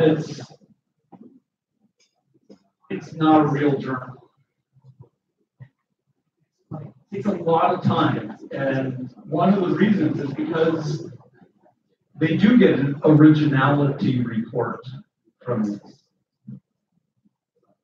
And as we teach our students, this is not plagiarism at all. This is incorporating sources.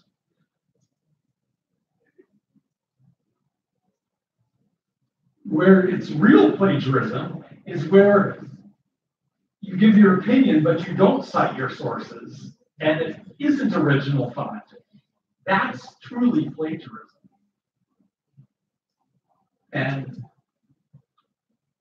so, thank you for the question, but I think a true, again, back to what a quality journal says, this is not a problem.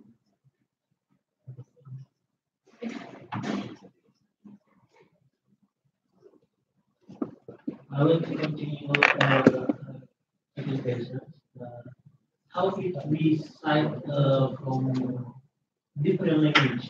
For example, we cite from Indonesian. Do we have to translate, and what method that we can do for free method that we mentioned? Regarding the actual translation, so you're citing Dafam and you translate it to, it depends on the citation format. So the good news is most journals tell you exactly what citation format you should use. Whether it's Blue Book or MLA or Oxford, it'll tell you. And follow the rules from that citation format on how to translate. If you're using it in your text, it should be translated. Your citation, your footnote below, Blue Book will say law number 1 of 2014 on labor, 2013. Okay. I'm close, right? On labor and employment as trend. And then you can say in parentheses, translate as translate. But it depends on the citation format. In your text, generally, we just use English. Unless it's something specific, like Panchasila. If you write the word Panchasila, it has a special meaning that can't be translated, right? And so you could use it in italics. Right. Again, whatever format the journal requires.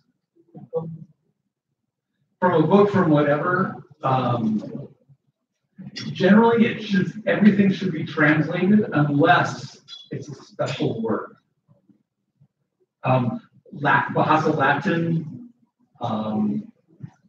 we use the Dutch language is German.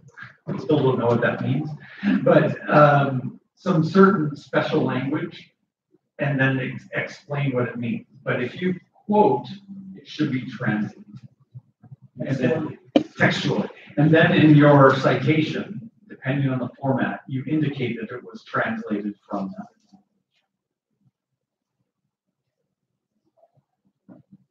Yeah, again, Panchasila is a special word. It needs explanation. It can't be translated. Yeah, exactly. So use your footnoting format to explain what was translated and what wasn't translated.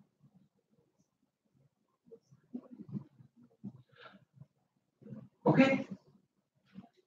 Any questions about this writing process? Again, it looks harder, but it's supposed to be easier because you're not writing anything. You're just connecting your research together and explaining why your research supports your conclusion. So the actual English writing is very small. So hopefully it makes your writing easier. Okay. Easier. Okay. Next steps, I want to talk about abstracts.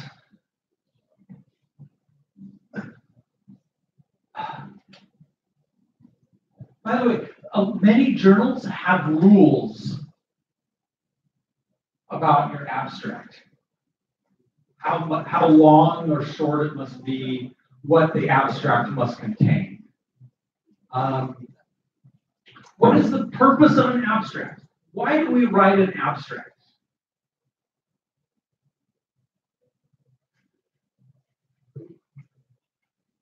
Give brief information. Summarize it, right?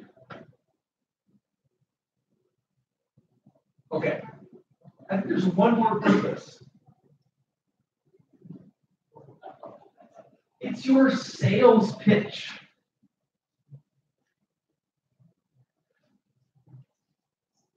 Sales we call a sales pitch. Why should you buy this product, right? Why should you publish this article?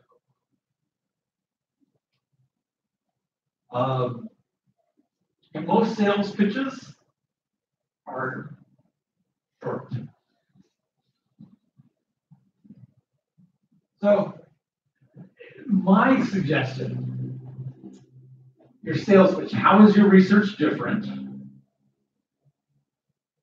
What does it add to the community? Why should I, as the journal editor, publish your article?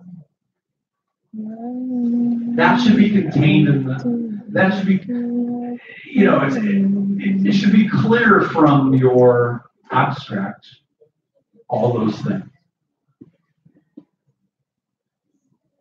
It should be 6 sentences and 150 words.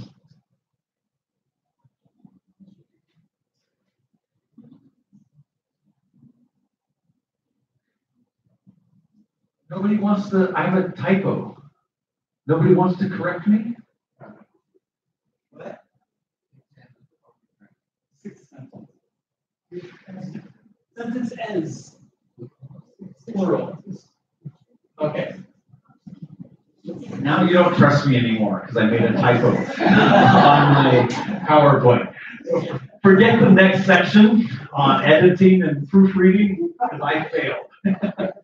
But I think it should be 6 sentences and about 150 words. Many publications limit the abstract to 150 words. I've seen 400, 500 word abstracts.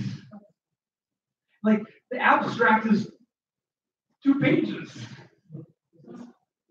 It's a giant abstract. Abstract. It's a realistic abstract. No. So, what should your abstract contain?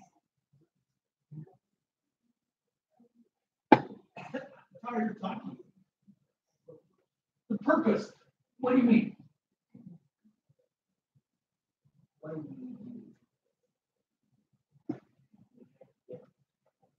Okay.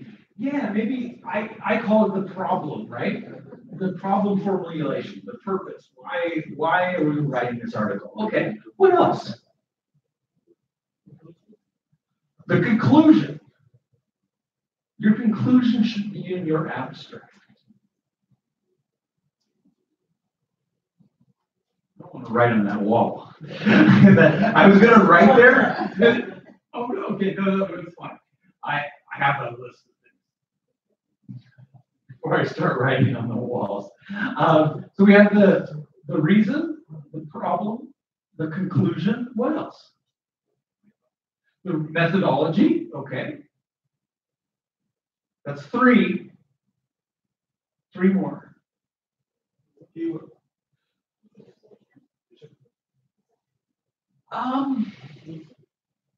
I think the reason or the problem is the research question.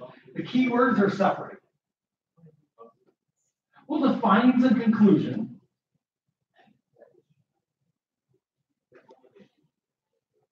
Recommendation, yeah. Why is this important? Okay. What else is part of the sales? What have I said is so important? What does your research add to it? Originality. So I will write. I really want to write it. In project management, we call it a gap analysis, gaps analysis. So we have this is our problem, right?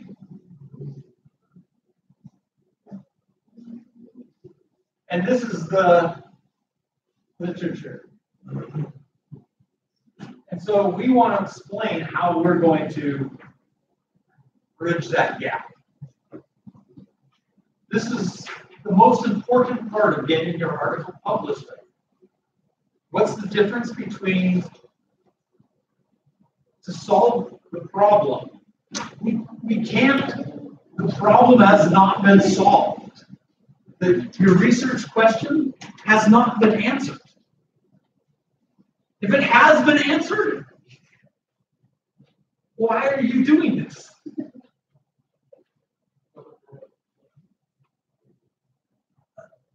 A different perspective, right? Like you said, an Indonesian perspective or an Islamic perspective.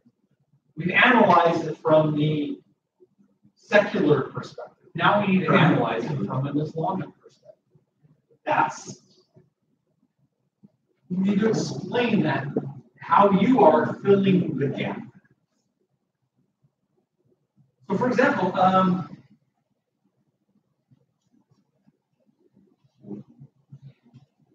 international law with the Rohingya. We had another conference. It's been analyzed from a jurisdictional perspective, right? But has it been analyzed from an Islamic perspective or democratic perspective? So you need to explain how you are answering the problem, but how it has not been answered already.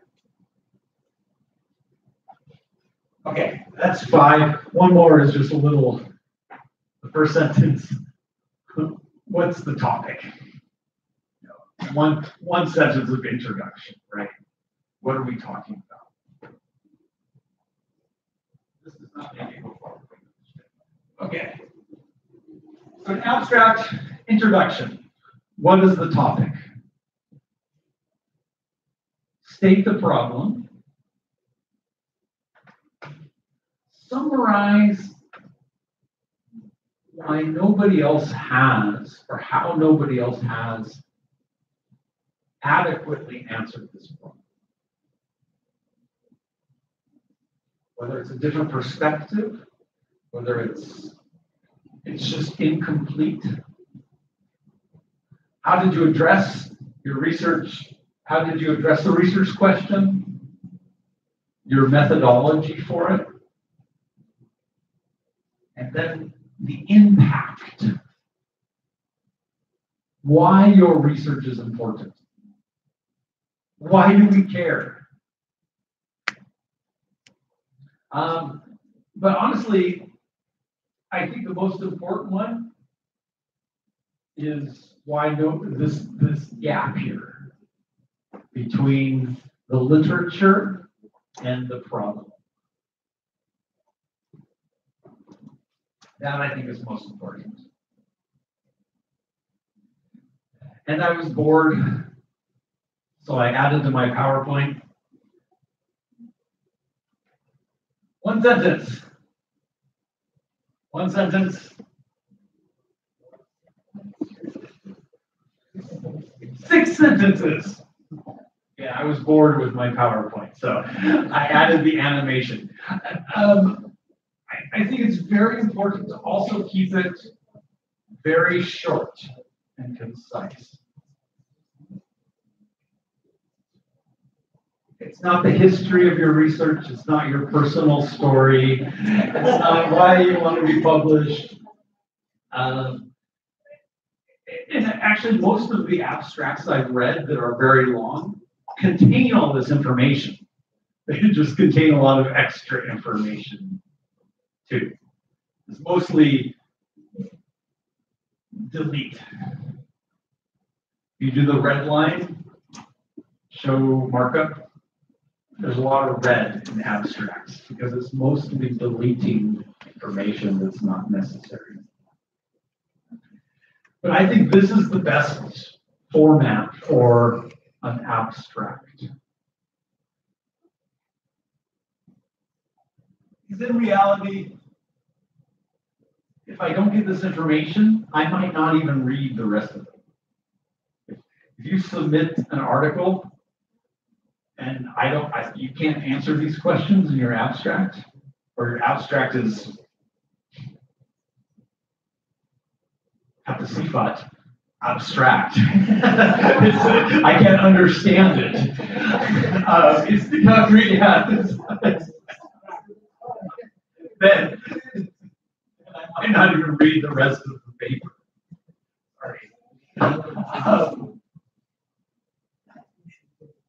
Yeah, so that's, I think, what I recommend is the best structure. So if, when we meet in our breakout sessions, I know some of you have submitted full articles, but some of you maybe just have your abstract. You know, honestly, the real abstract, when you submit your article, should be the last step. Because you can't truly make an abstract until your article is finished. But I know we also submit an abstract as part of our proposal. Kind of our, but I think this is a good way when you're making your research proposal to kind of organize your thinking. Can I answer these questions? And again, this one, if the question's been answered, why am I writing it? If nobody cares, why am I writing? So if you can't write these two sentences, you need to change your proposal. If I've said I'm right in my purpose, why do we care? Because I really want to get published before December. That probably will not be. Okay. And yes, please. You're done with questions. Very nice to me. But one sentence, it can be complex sentence that can consist more than one sentence. It's very difficult if even just abstract, 150 words. We have usually 250 words for abstract. Meaning,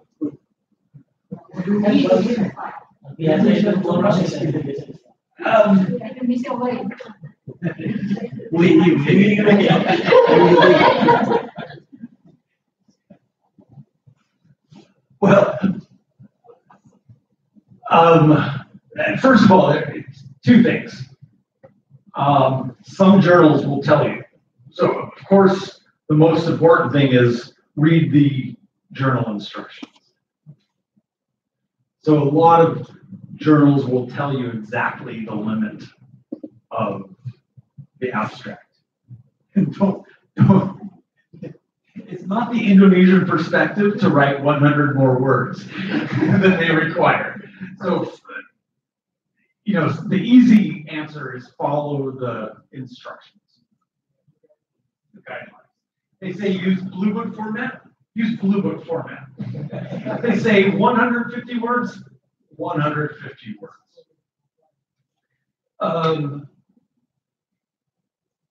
Don't answer these questions. Don't go beyond that. Maybe you need a little more explanation, a little more background if it's a unique topic.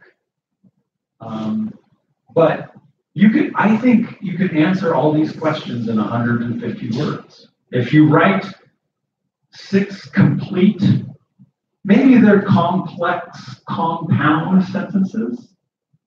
It's a writing skill. I've seen 500-word sentences. But what's the purpose of your abstract?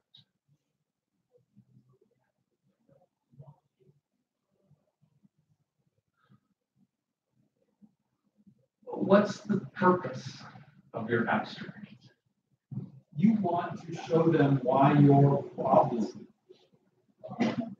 Right. So actually, I know you have 2 or 3 problem formulations in your research proposal, but this should not be copied and pasted from your research proposal. Your research proposal and your paper should be completely different. And I do see that a lot, where research proposal, approved, save as draft one.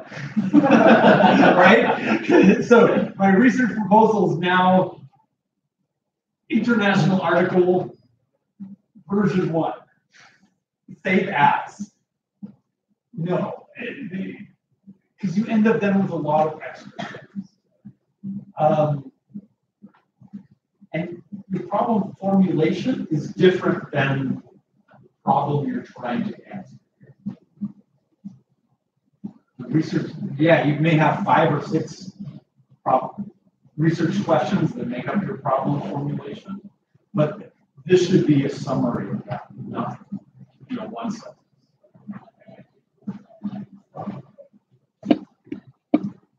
Again, it's not a rule. It may be a rule for certain journals, but 150 words, 6 sentences. And if we had another 3 hours, I would say we should all practice how to take your 300-word abstract that you've done before and make it 150 words to 6 sentences. It would be a good exercise.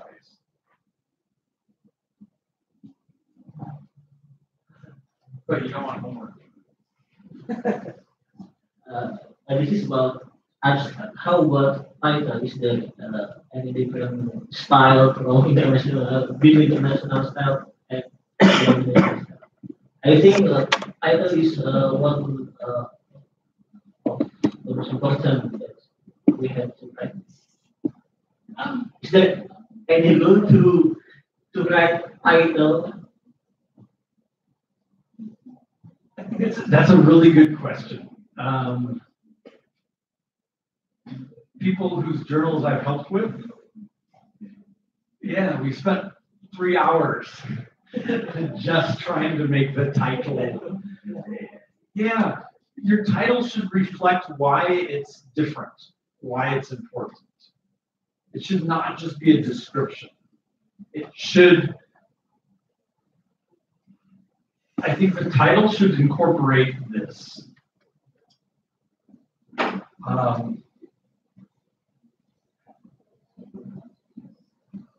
And be creative too. I was helping a guy from, his title was Protection of Religious Minority Sects. It was about minority Muslims in majority Muslim countries. And his point was that most of the literature has talked about protecting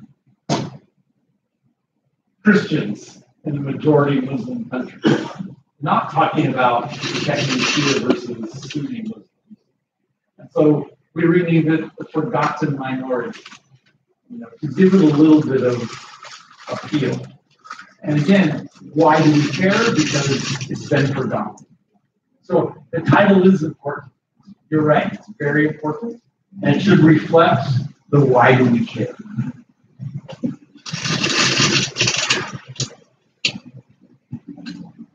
Next time. Yeah, next time.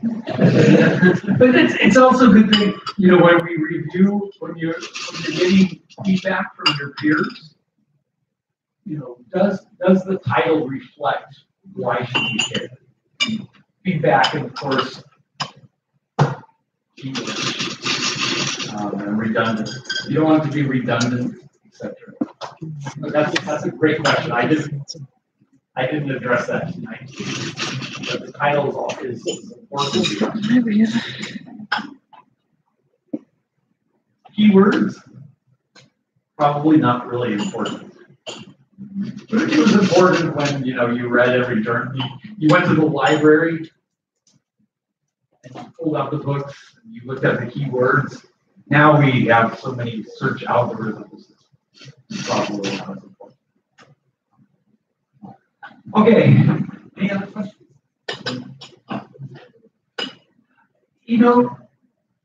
I hope we can do future seminars where it's just the breakout sessions, where you've got a work in progress we can look at.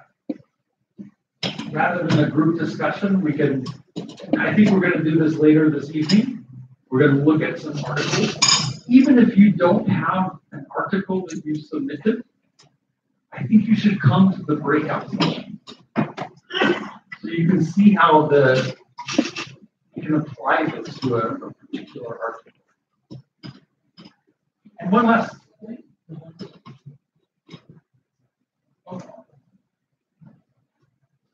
Oh yeah, really, two last things.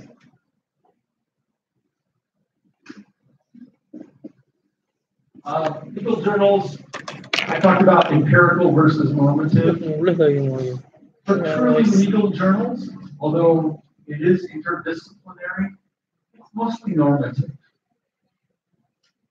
Legal analysis is not empirical, generally. If you're out there interviewing people on the streets of Georgia, that's probably not a legal article that would be published in a law journal.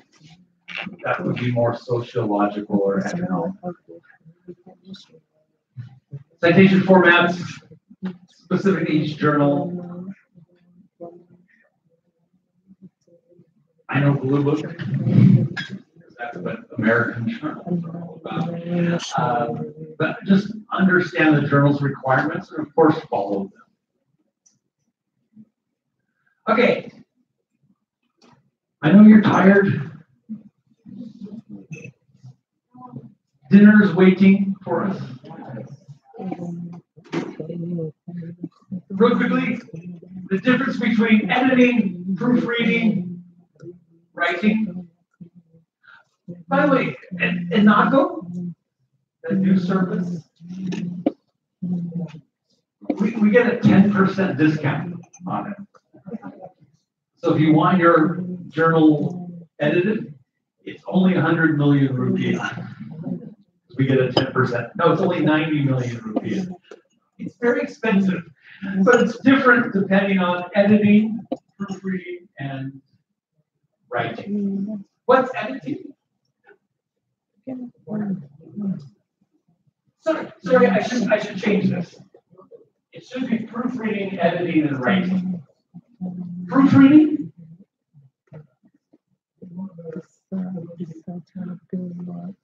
That's more editing, I think. Proofreading is just technical. 6 sentences. Typographical errors in grammar. Not spelling, because hopefully Microsoft fixed that by the time you submit it. Editing is more structure, logic. Exactly. Does it make sense? Is the writing understandable? For argument, is rhetorical, logical fallacies, that's part of editing. And of course, writing is somebody writes it for you, which is not ethical, of course. And of course, Inago, so if you look at the prices, it's very different between editing and proofreading.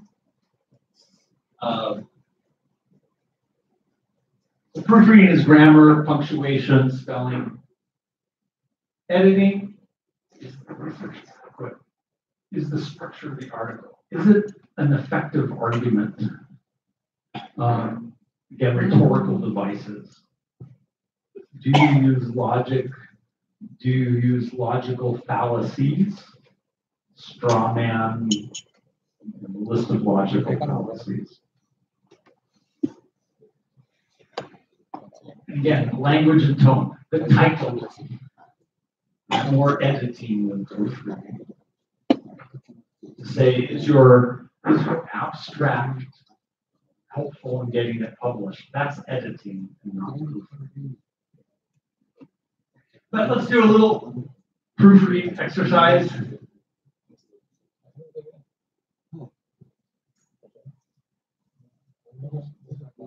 One thing is demonstrating competence. Sorry, which house is worth more money? Sama-sama murah. The right one? Andai Everybody? The left? You just want to be different. Berapa pun rawangin nak usap mono.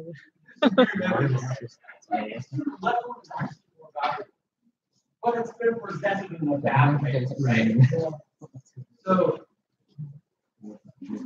one thing, your article may be rejected just because there's so many grammar problems.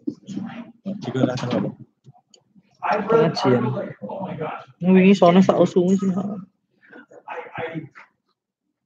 I sent it back because Check some corrected grammar then resubmitted. Like, it's too much trouble to try to understand. And I assume because it's not a good assumption. Because your grammar's bad, your analysis must be bad too. And it's not correct, but it creates this assumption.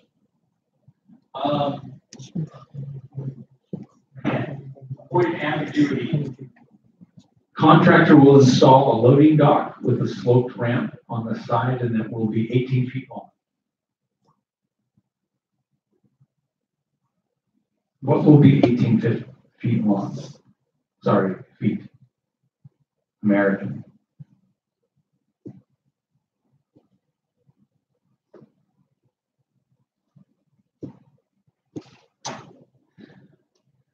So this is part of the editing process. Somebody else reading your paper.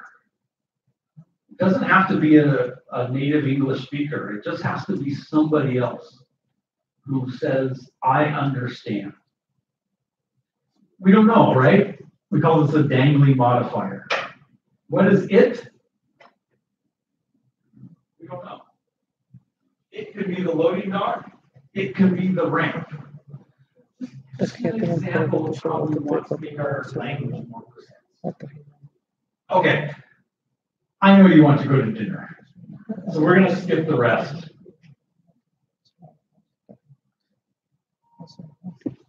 But for example, avoiding distractions, right? If there's so many little mistakes, you can't understand the whole content.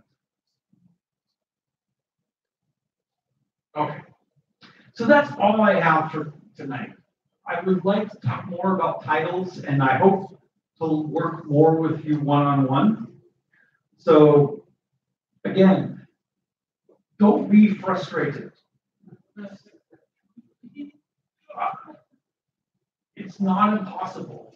You just really need to not change your mind, your opinion. Don't change your research. Don't change what you're doing. You just need to figure out how to make it, to repackage it in a way that helps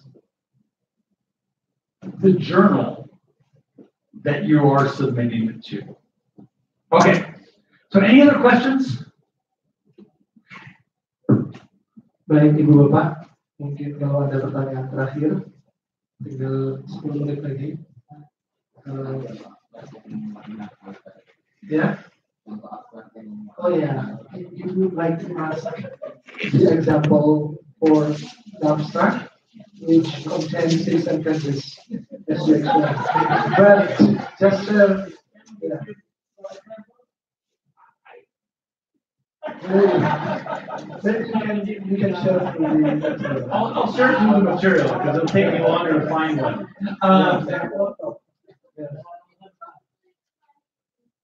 Actually, I will show you. Right, we did that before, right? You're right. You're right.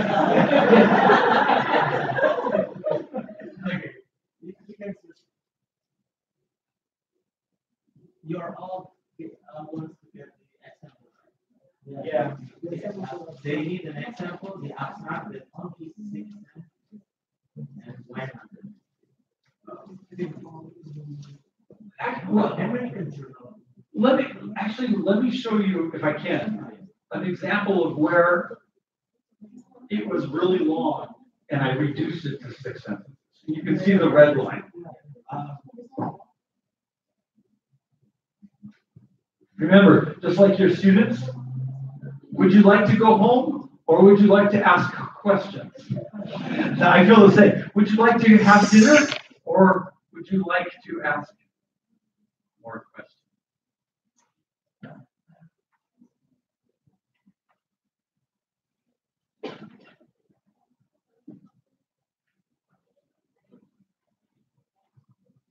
Itu sebentar deh.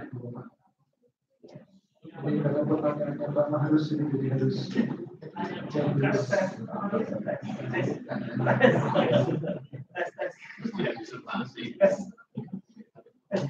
From this meeting, I think we get or we gain a new perspective, and we believe that we are able to publish our article in international publication. Because Pak Chris already said, he has explained the easier way in order to write or revise or edit an article to be published in international journal.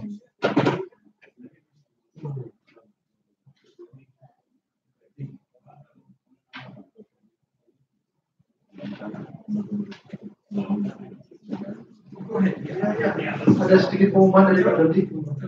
Ya, sambil menunggu Pak Kris, Bapak Ibu sekalian, nah sekaligus saya mengumumkan agar waktunya efektif karena dia harus mencari abstrak yang 150 kata. Bapak Ibu sekalian, PR. Ini boleh dari kerjain ini. Saya minggat semua ini. Nanti bahasa Jawa.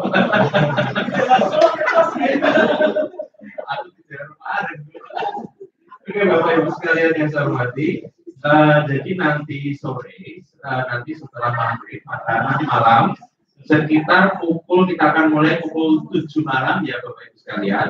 Nanti tetap di ruangan ini. Nanti kita akan bagi menjadi 3 meja Bapak Ibu sekalian. Di 3 meja ini nanti akan ada satu reviewer yang pertama adalah Prof. Sevriani, yang reviewer kedua adalah Prof. Nima, dan yang ketiga adalah Christopher. Sudah saya bagi, tadi diumumkan di grup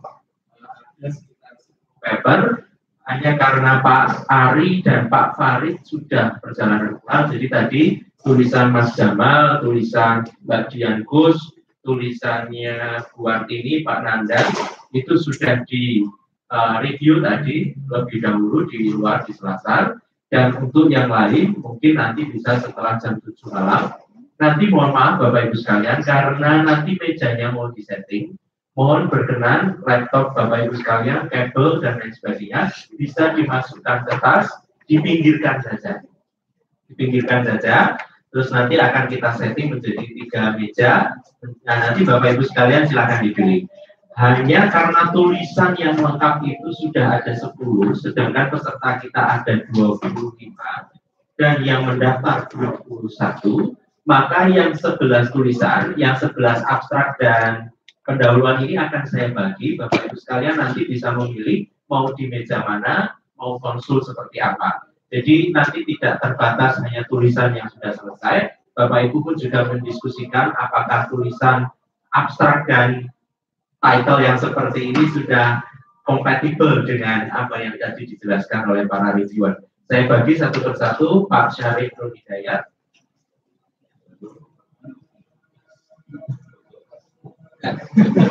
Nanti bisa dibagi, ini sudah saya cetakkan 2. Ya. Nanti bisa 1 diberikan ke reviewernya, 1 bisa dibawa ke Bapak.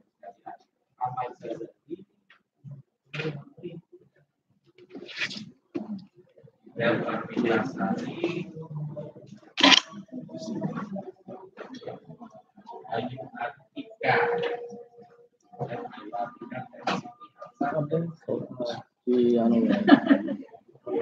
Ayu Priyanka.